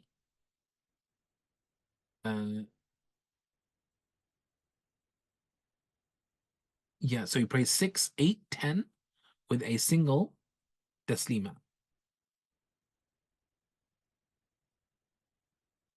And then he sat after each 2 rak'ahs. فعلى قول الأولين لم يجزئ إلا عن ركعتين. So the first group said that this would count for only 2. واختلف المشايخ المتأخرون رحمهم الله فيه. So remember, this is now 6, 8, 10 or something else. With 4 we already resolved it. قال عامة الآخرين. So عامة الآخرين كان كل ركعتين عن تسليمة وهو الصحيح. So every 2 counts as a تسليمة لأنه قيد كل ذلك الشفع بالقعود وسائر الأفعال والتسليم قطع وخروج فلا يكون من تمام الصلاة. وفرق بعض الآخرين بين هذه المسألة وبين التي قبلها فقال. So some of them said that each 2 is done with its sitting and all of its obligatory acts and the arkan and everything. So it's fine. We can count all of this as a long set of multiple prayers. But he says that some of the ulama they distinguished between this type and the previous one. So he says متى ما صلى عددا هي مستحبة في صلاة فكل ركعتين من ذلك تجزئان عن تسليمة.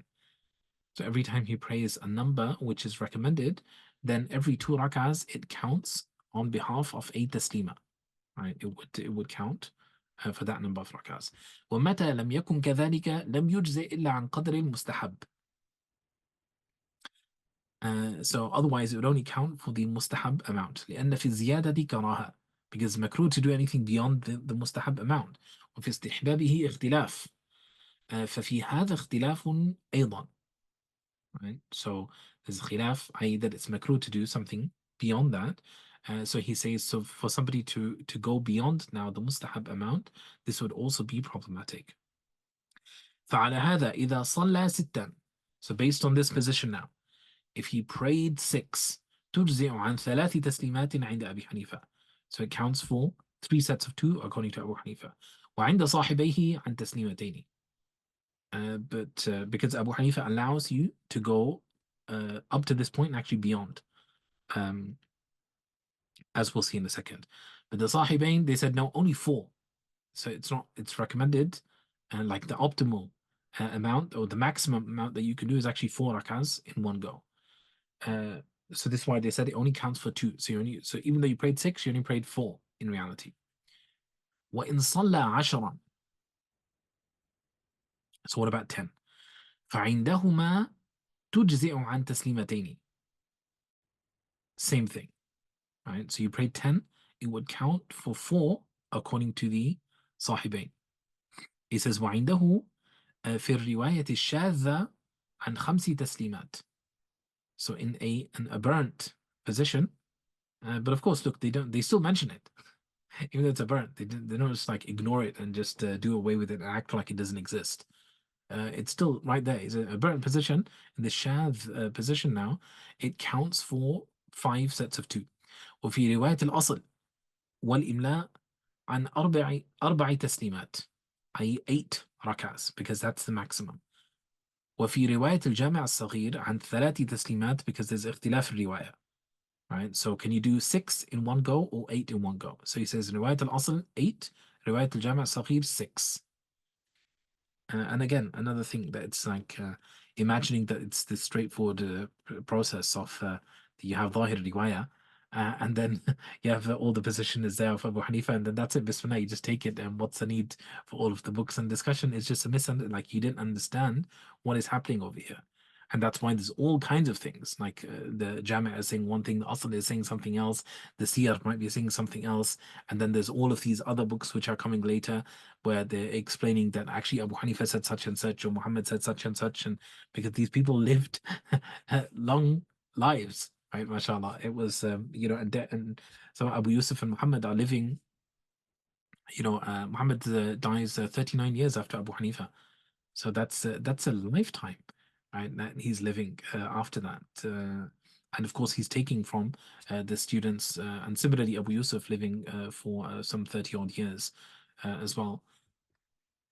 After Abu Hanifa, so of course he has his entire life with Abu Hanifa, and then he has like an entire lifetime that he lives after Abu Hanifa as well. So there's a lot which is obviously going to manifest. It's not a straightforward thing. So he says وإن صلى التراويح كلها بتسليمة واحدة عمدا وقعد في كل ركعتين. لا إملاء of Abu Yusuf. We'd have to probably check what he means here. But it wouldn't be far-fetched. It won't be far-fetched. So he says if you praise the Tarawih كلها بتسليمة واحدة عمدا وقعد في كل ركعتين. Right, so you pray 20 rakat now with one taslima at the end. So you just pray 20 rakats.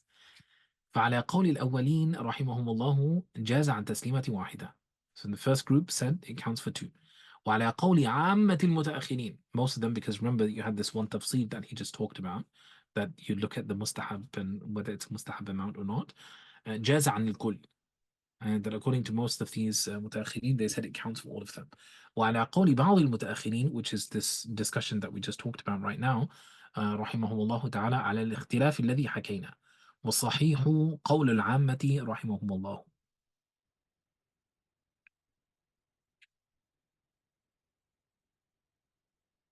Okay. That was just like a warm-up. So now he's going to do something else.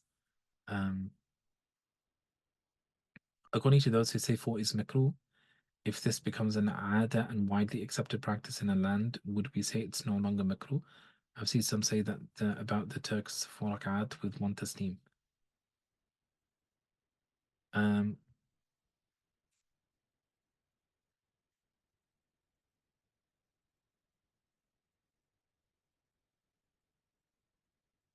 Where was the nas where he said it was makruh?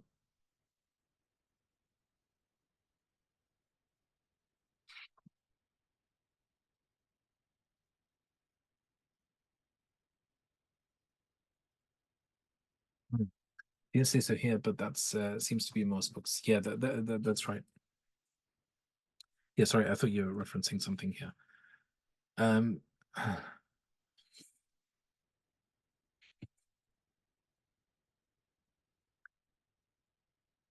To be honest, again, it looks like there's some type of mukhalafa of the amal mutawaraf when somebody does something like this, because this entire discussion which they're having over here, they are talking about this is why some of the ulama are saying that it's not valid. Like they're talking about this idea of it not even being valid. Or sorry, I mean not valid for the entire amount that you've prayed. So that's why there would be taslim. It would be as the first group said, and taslima. Why? Because they're trying to post facto validate something where somebody has not done it in the right way. Because there's no discussion if you just perform the 2 rak'ahs as is transmitted. That's why they talk about tarwihad. That's why they talk about taslimat al-wahida, ula and thaniya. That's why they talk about maintaining the qira'ah between them. So everything points to the fact that it's supposed to be done separately.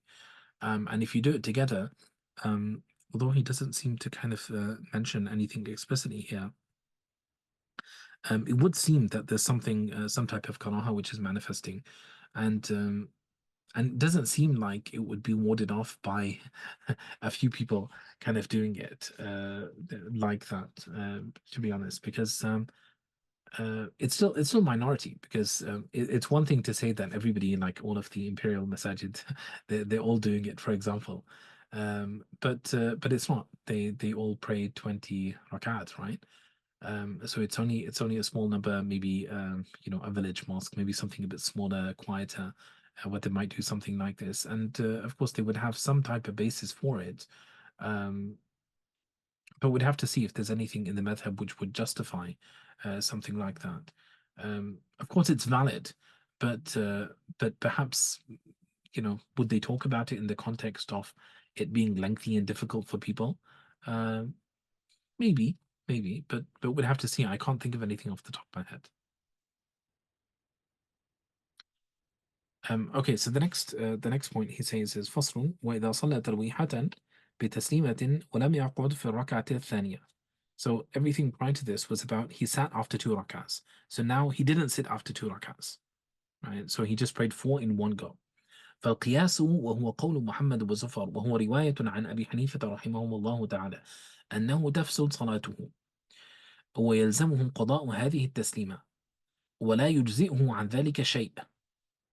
Right, so the qiyas is it's invalid, you have to pray it again. It's باطل.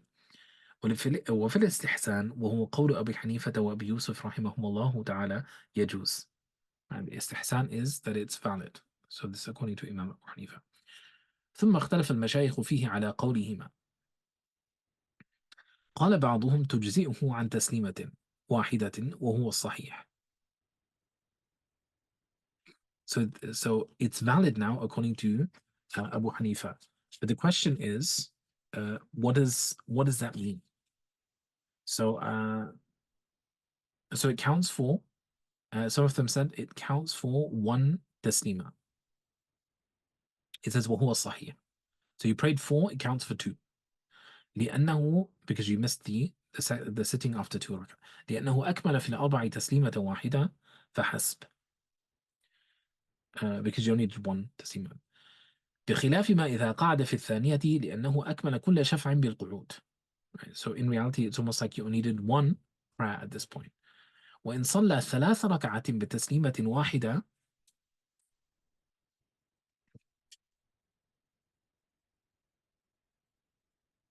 Yeah, 3 ركعات بتسليمة واحدة. He says ولم يقعد في الثانية ساهيا أو عامدا. And he doesn't sit for the second either forgetfully or deliberately. فلا شك أن صلاته باطلة في القياس. So it's باطل في القياس. وهو قول محمد وزفر رحمهم الله وهو رواية عن أبي حنيفة وعليه قضاء ركعتين فحسب, as we've seen before.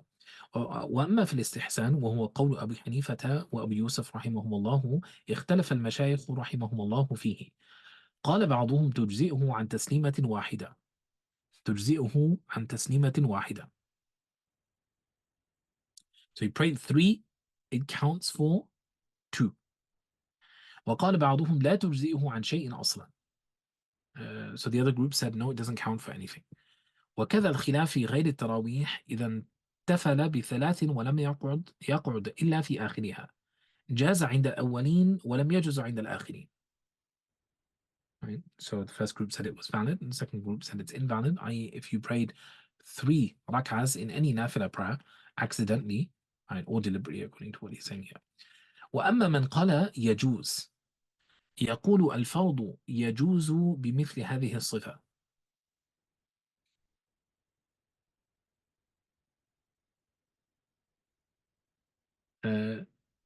Yeah. So they say the fard is permitted like this. So fard is permitted like this. He says وهو المغرب, which is Maghrib prayer, 3 rak'ahs. فكذا النفل وجب أن يجوز وإذا جاز النفل جازت التراويح. So he says, so because you can pray 3 rak'ahs off the fard, 3 rak'ahs of a nafil prayer in this case should be acceptable. Therefore the tarawih, which is nafil prayer, should also be acceptable لأنها نافلة. فصار هذا كما لو صلى الأربعة بقعدة واحدة وذلك يجوز عن تسليمة واحدة فكذا هذا. So he says just like praying 4 without the qa'dah, and that was permitted, so this should be as well. وَأَمَّا مَنْ قَالَ لَا يَجُوزُ. So as for the other group who said that those invalid, فإنه يقول إن القاعدة المشروعة قد تركها. He missed the قاعدة. والتي فعلها هي في غير موضعها. The one that he did, it's not in its proper place. لأنها لم تشرع في النوافل في الثالثة. Because it's not legislated in the third rak'ah. فصار كأنه لم يقعد فيها أصلا. So it's as if he never sat for the قاعدة, and that's the final integral of the salat. ولو لم يقعد فيها أصلا لا تجوز. So it's invalid then. وإذا لم تجوز النفل لم تجوز التراويح. So if the nafil prayer is invalid, then tarawih, which is a type of nafil, is also invalid. لأنها نافلة بخلاف الأربع لأن القاعدة في آخرها قاعدة في موضعها. But why didn't we say that for the 4 rak'ahs? Because this is a qa'dah in its proper place. وإذا جاز النفل جازت التراويح. And again, nafil prayers and tarawih prayers are valid like this. ثم على قول أولئك إذا جازت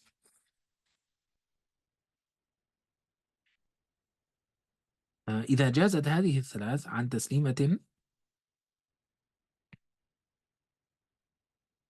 Yeah, so now he's going to talk about these two groups.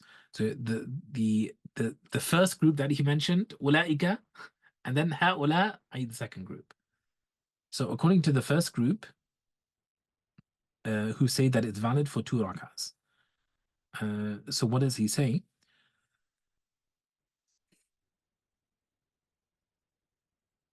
He says لا يلزمه شيء آخر لأجل الثالثة إن كان ساهيا لأنه مشروع في مظلوم.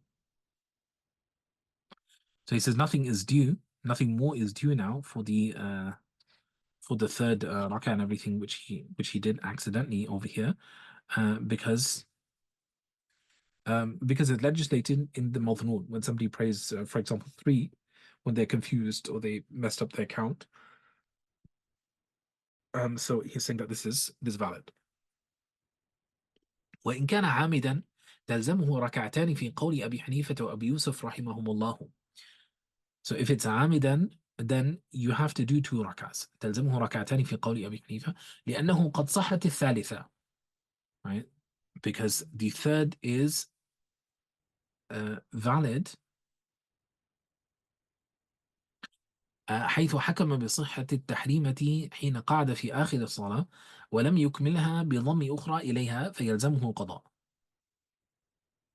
So what happened? Because he prayed the third, then he's saying that this is valid. Then he's validated it by doing the qa'dah thereafter.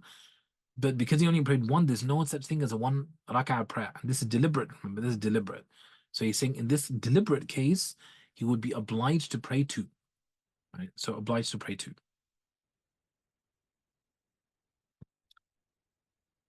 Not even such as sahu for the adding of the rak'ah. No, this is separate. It's a separate thing. So the idea is that he prayed 3, then he realized that he prayed 3. So of course, if it's in the moment that he's realized that he's done the third rak'ah and everything, then by all means do the sujood sahu. But he's talking about, do you have to repeat the prayer? So he says وعلى قول هؤلاء, which is the second group now. إذا لم تجزئ الثلاث عن شيء أصلا لزمه قضاء الأولين أوليين sorry لزمه قضاء الأوليين. Yeah. So if it doesn't count for anything, then of course you have to do a qada of the first 2 rak'ahs. وهل يلزمه قضاء الثالثة فهذا على وجهين. So what about a qada of the third? He says إن كان ساهيا لا يلزمه لما قلنا. So same thing, that it's legislated when it's a mistake. He says وإن كان عامدا لزمه ركعتان في قول أبي يوسف وفي قول أبي حنيفة لا يلزمه. So if it's deliberate, so the idea is that you have to make up 2 rak'ahs for this prayer, because they said it was invalid, so you have to make up. But now you started the third, right? So you invalidated the first 2, so that's why you have to do qada. Now the third, you started it. Okay, so now do you have to do anything for this? So Abu Hanifa said no. Remember, this is in the case of that it was deliberate. Abu Hanifa says no, Abu Yusuf says yes. Again, all of this should teach us something about the diqqa and tafsil which is required in fiqh, right? That it's not just simply a case that some random book said something and that's the end of the equation. That's not how things work, right? There's always details, always nuances, always tafsilat.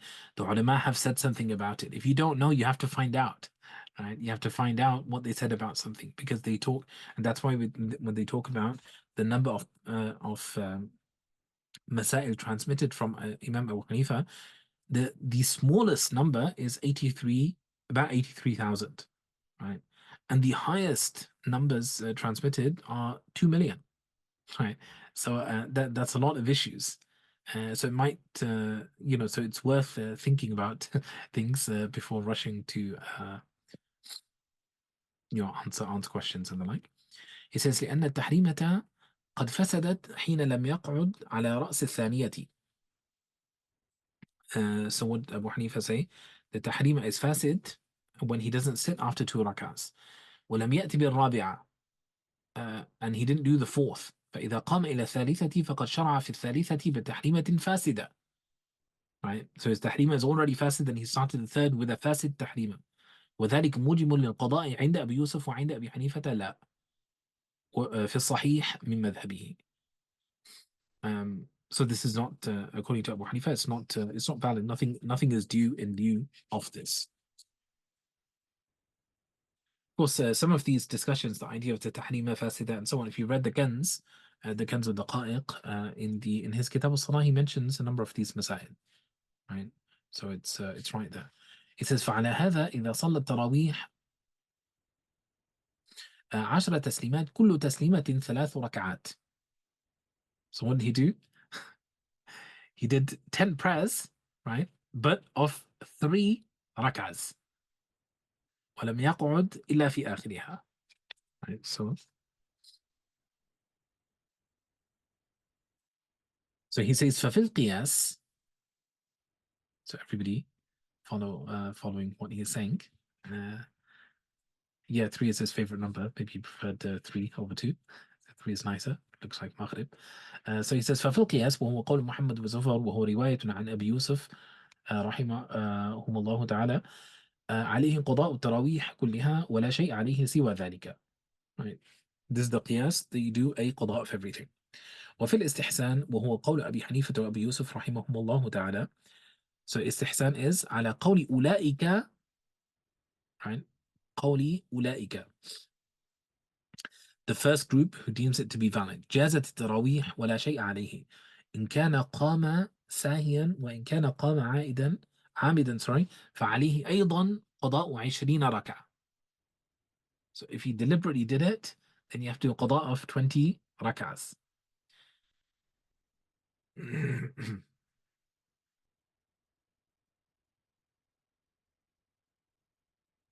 He says وعلى قول هؤلاء عليهم قضاء تراويح كلها كما في القياس ولا شيء عليه سوى ذلك في قول أبي حنيفة كيفما كان.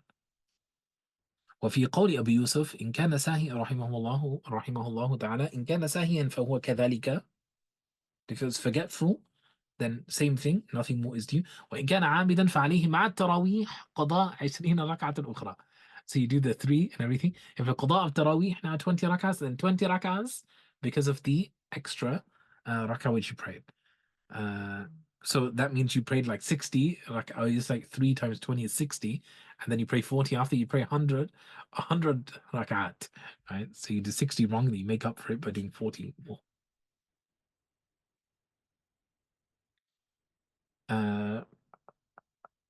فعليه مع التراويح قضاء 20 ركعة أخرى.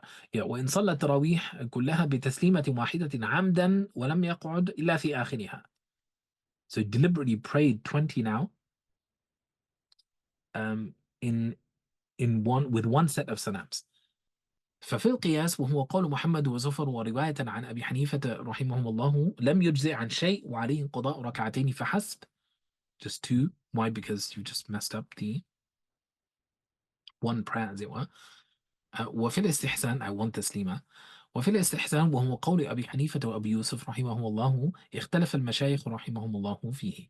قال بعضهم يجزئه عن التراويح كلها this عمدا when he does it deliberately now. وقال بعضهم يجزئه عن تسليمة واحدة كما ذكرنا من الاختلاف فيما أدى ترويحة بتسليمة. Yeah, so it counts for one taslima, like the khilaf which he said previously, when the person does a tarweeha بتسليمة ولم يقعد على رأس ركعتين, and then he prayed 4 rak'ahs without sitting after 2. وقال بعضهم ينظر إلى قدر المستحب فكل ركعتين من القدر المستحب تجزئ عن تسليمة كما قال هذا القائل فيما إذا صلى 6 أو 8 فقعد على رأس كل ركعتين. Which is that you consider the amount. So 8 and 8, right? So it's the idea is that if you prayed them like this, then we'd consider that amount.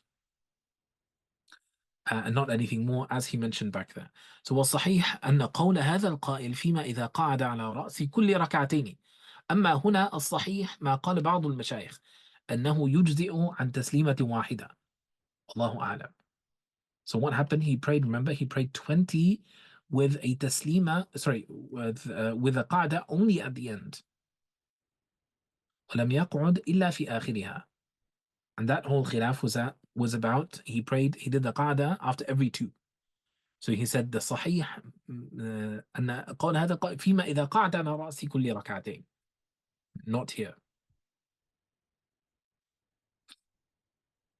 He says أما هنا الصحيح ما قال بعض المشايخ أنه يجزئ عن تسليمة واحدة والله أعلم. Okay. So if you're lost, inshallah, you can come back to us because now it tones down now to the kind of more straightforward Rasa'il again, which will lead us to the end, inshallah. So he said فصل وأما وقت التراويح فقد اختلف المشايخ فيه. قال شيخ الإمام إسماعيل الزاهد وجماعة رحمهم الله الليل كله إلى طلوع الفجر وقت لها قبل العشاء وبعدها. So the entirety of the night. You can pray Tarawih at any time once the night enters. He says, so even before Isha.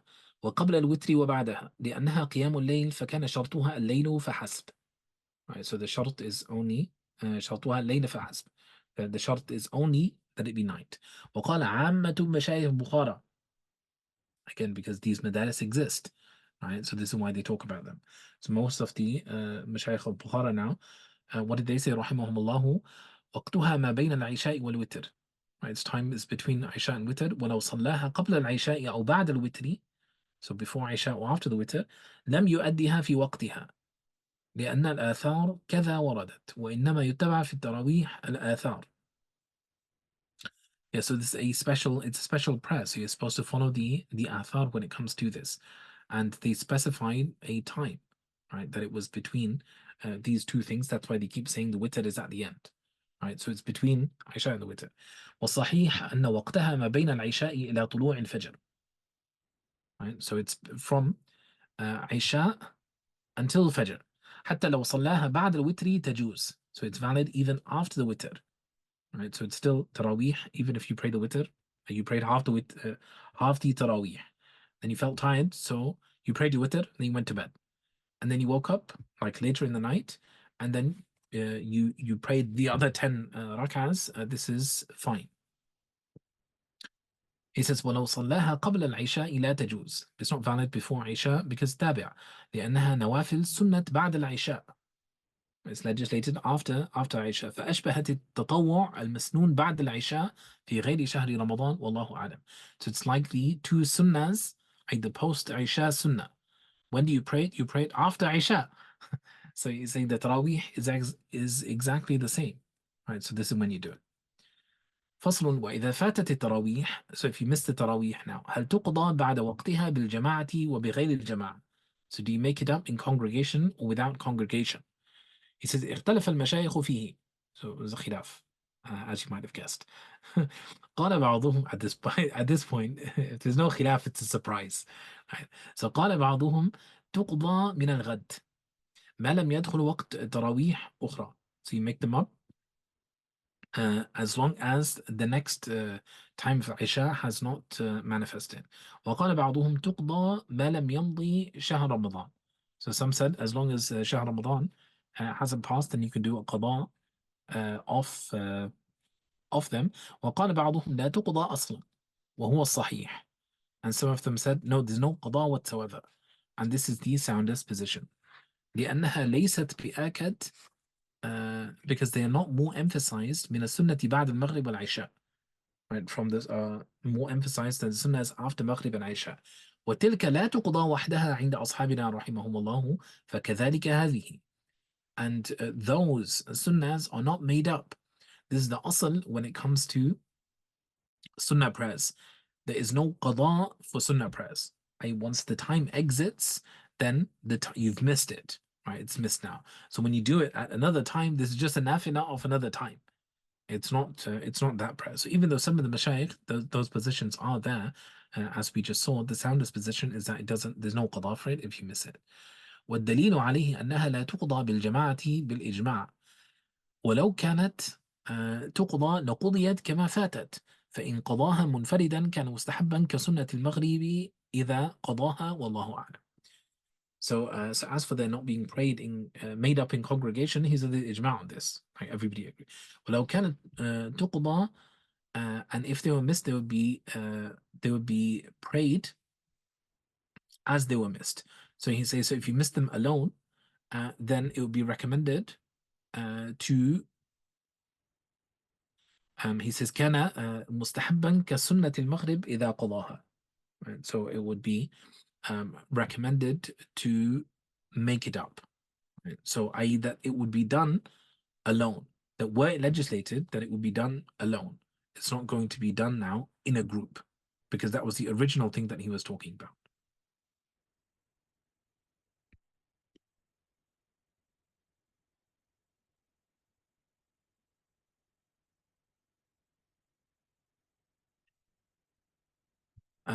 But of course, when would you do the sunnahs?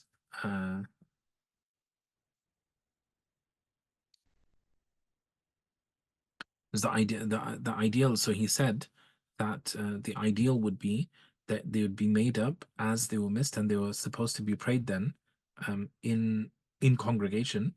But that's established now. There's ijma that you wouldn't do that. So if you pray them alone, right? He's saying then it's like the maghrib, right? So this is what he said, right? He says فإن قضاها منفردا كان مستحبا كسنة المغرب إذا قضاها. But the idea is that when do you do it? Like mustahab, it's not like a specific mustahab, but the idea is that it's a generic kind of thing, a generic istihbab. Because when would you do the qada of the sunnahs of Maghrib? في وقت العشاء, right? So the idea is that it's not a qada of the sunnah, but it's kind of like this person's doing it as with an intention that it's a qada of the sunnahs of Maghrib which they missed. So that type of thing, for one's to keep up one's spiritual routines and the like, this is fine. If somebody, out of place, they missed like a sunnah or something, so they make it up at a certain point. But the idea is that it's not done publicly like this, and that's what he was describing.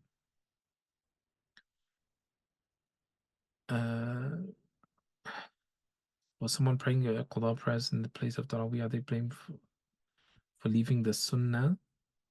But he didn't mention that anywhere. That's a separate point.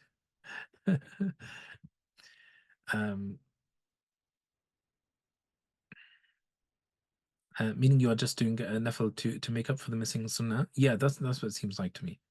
Yeah, that's what it seems like.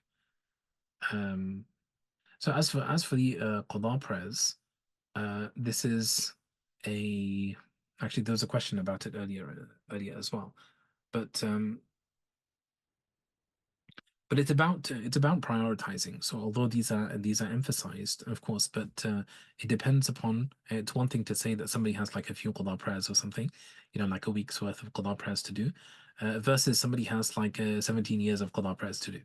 In which case, for a lot of people, it might be a more sensible usage of their time to engage in making up those prayers which you will be asked about on Yawm al-Qiyamah, and you will have to leave a wasiyah for if you don't complete them, and so on and so forth, rather than engaging in nafila prayers, right? And people shouldn't kid themselves, right? When it comes to these types of things, they should struggle more in the month of Ramadan in the month of Qiyam and so on than they would outside. So certainly, at the very least, if there's any type of discussion which is arising in their mind about this matter, then it should be at least 20 rak'at, if not more. And then at the very least, they pray like, 2 rak'ahs or something to kind of keep up, kind of do like a minimal tarawih type of thing. Something of qiyam that's a nafila, then like a short thing, and then they engage in the qada. This is going to be a very sensible usage of their time. But of course, this is it requires some degree of hikmah, that this might be okay for some people, might not be okay for other people. Some people might just use something like this. It's to kind of just abandon the tarawih and that type of thing, which is that no aqil would do this, right? And no aqil would function with fiqh like this. Only juhal would function like this. And this is why most of the ulama, this is why the ulama, when it's mansus, what did they say? They say, no, you pray all of the sunnahs. Not only that, you pray all of the duha prayers and the hajjud and everything, right? And you pray your qada prayers. So the idea is that you don't, because you fell short in the past, you don't ruin your current practice. Right. So the idea is that your past remissness now shouldn't affect the way you practice your deen now. So they said, no, you should make up whenever you have the time, but you should also keep up with all the sunnah. So for some people, that might be the superior answer. And for other people, it might be that no, it makes sense for this individual to actually perform Tarawih prayers, the Qada prayers at this time. So Allahu A'lam.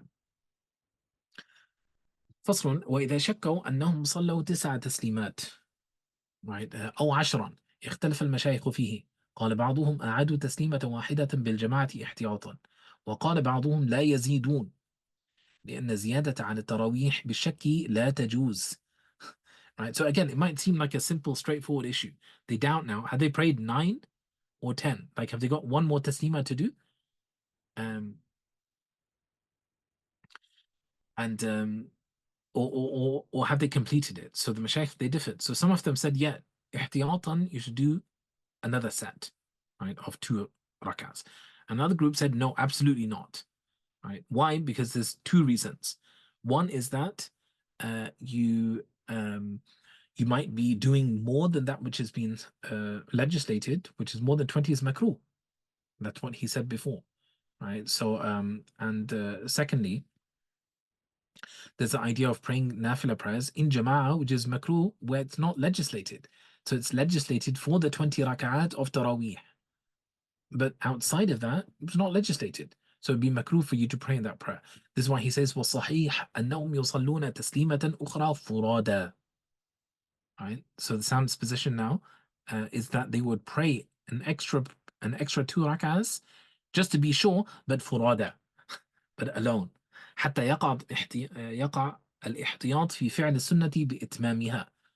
Just to have ihtiyat with respect to ensuring that they have prayed the correct number of rak'ahs. ويقع الاحتراز عن أداء النافلة بالجماعة غير التراويح. الله أعلم. And also avoiding praying other than the tarawih in congregation. Again, people don't take these types of ma'ani very seriously. But these are very, very important ma'ani for the fuqaha. There's no such thing as praying in the congregation just for the sake of it. You pray in congregation where it's legislated. Where it's not legislated, it's makruh.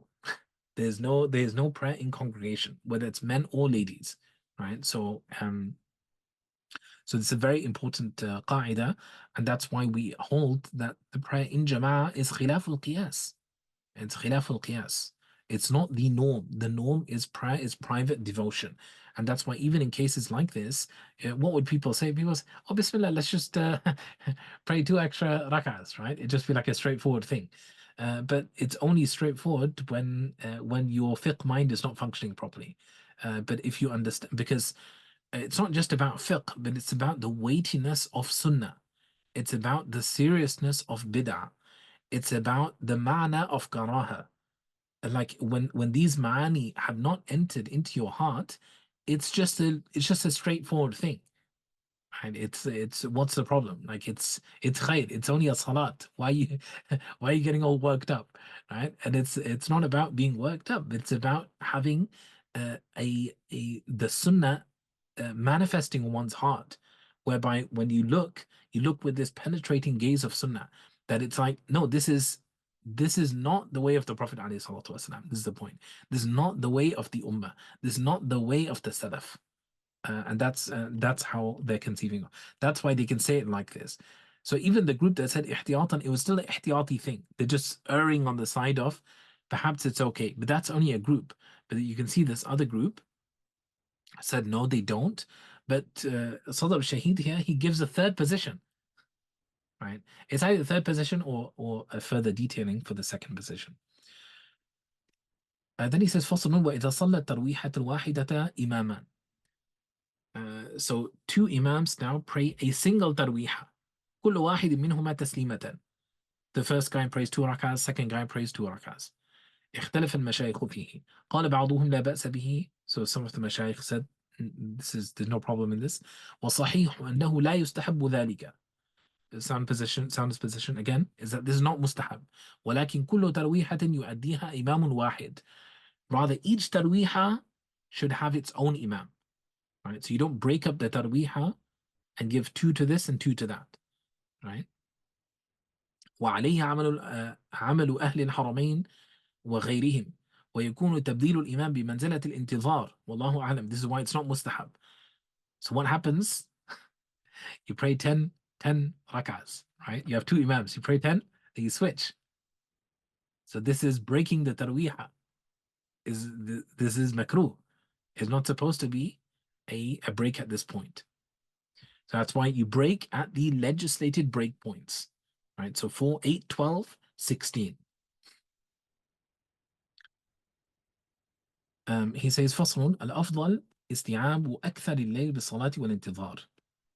Right? So what's superior is that you take up most of the night in praying and intidhar and waiting for prayer, right? Because it's a gap. You have the tarawih and then you wait for the extent of tarawih.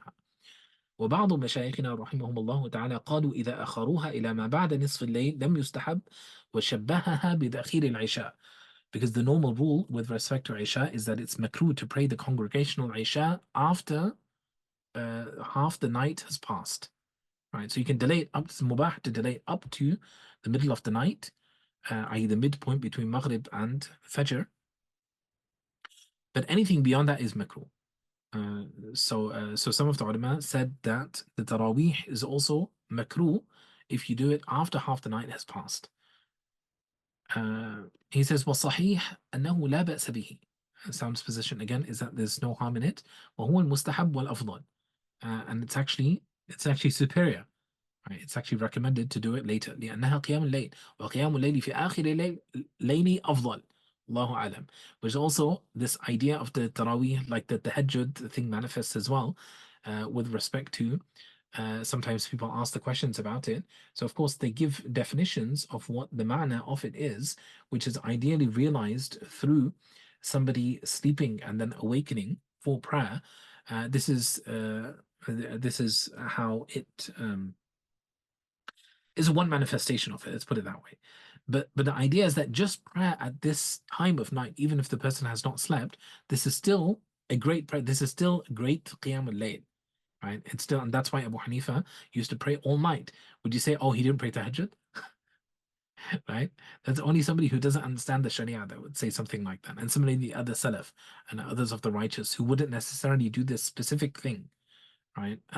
So this is one manifestation of it, but the idea is somebody who spends their entire night in ibadah or most of the night in ibadah, then of course they're beyond doing like just a tahajjud with just one element, right, of what it means to pray at night, or one description of a night prayer.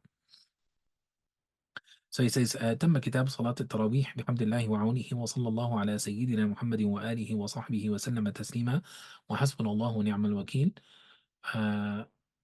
من نسخة نقلت من نسخة الإمام الفقيه من نسخة الفقيه الإمام شيخ الإسلام جمال الدين أبي الثناء محمود بن أحمد بن عبد السيد الحصيري التي بخطه رحمه الله تعالى. So al-Hasiri, of course, being a great Imam, he's the Shaykh of Imam al-Mawsili as well, who's the author of the Ikhtiyar, and also al-Hasiri has one of the great commentaries on the Jami' al-Kabir. Just commentaries on the Jami' al-Kabir.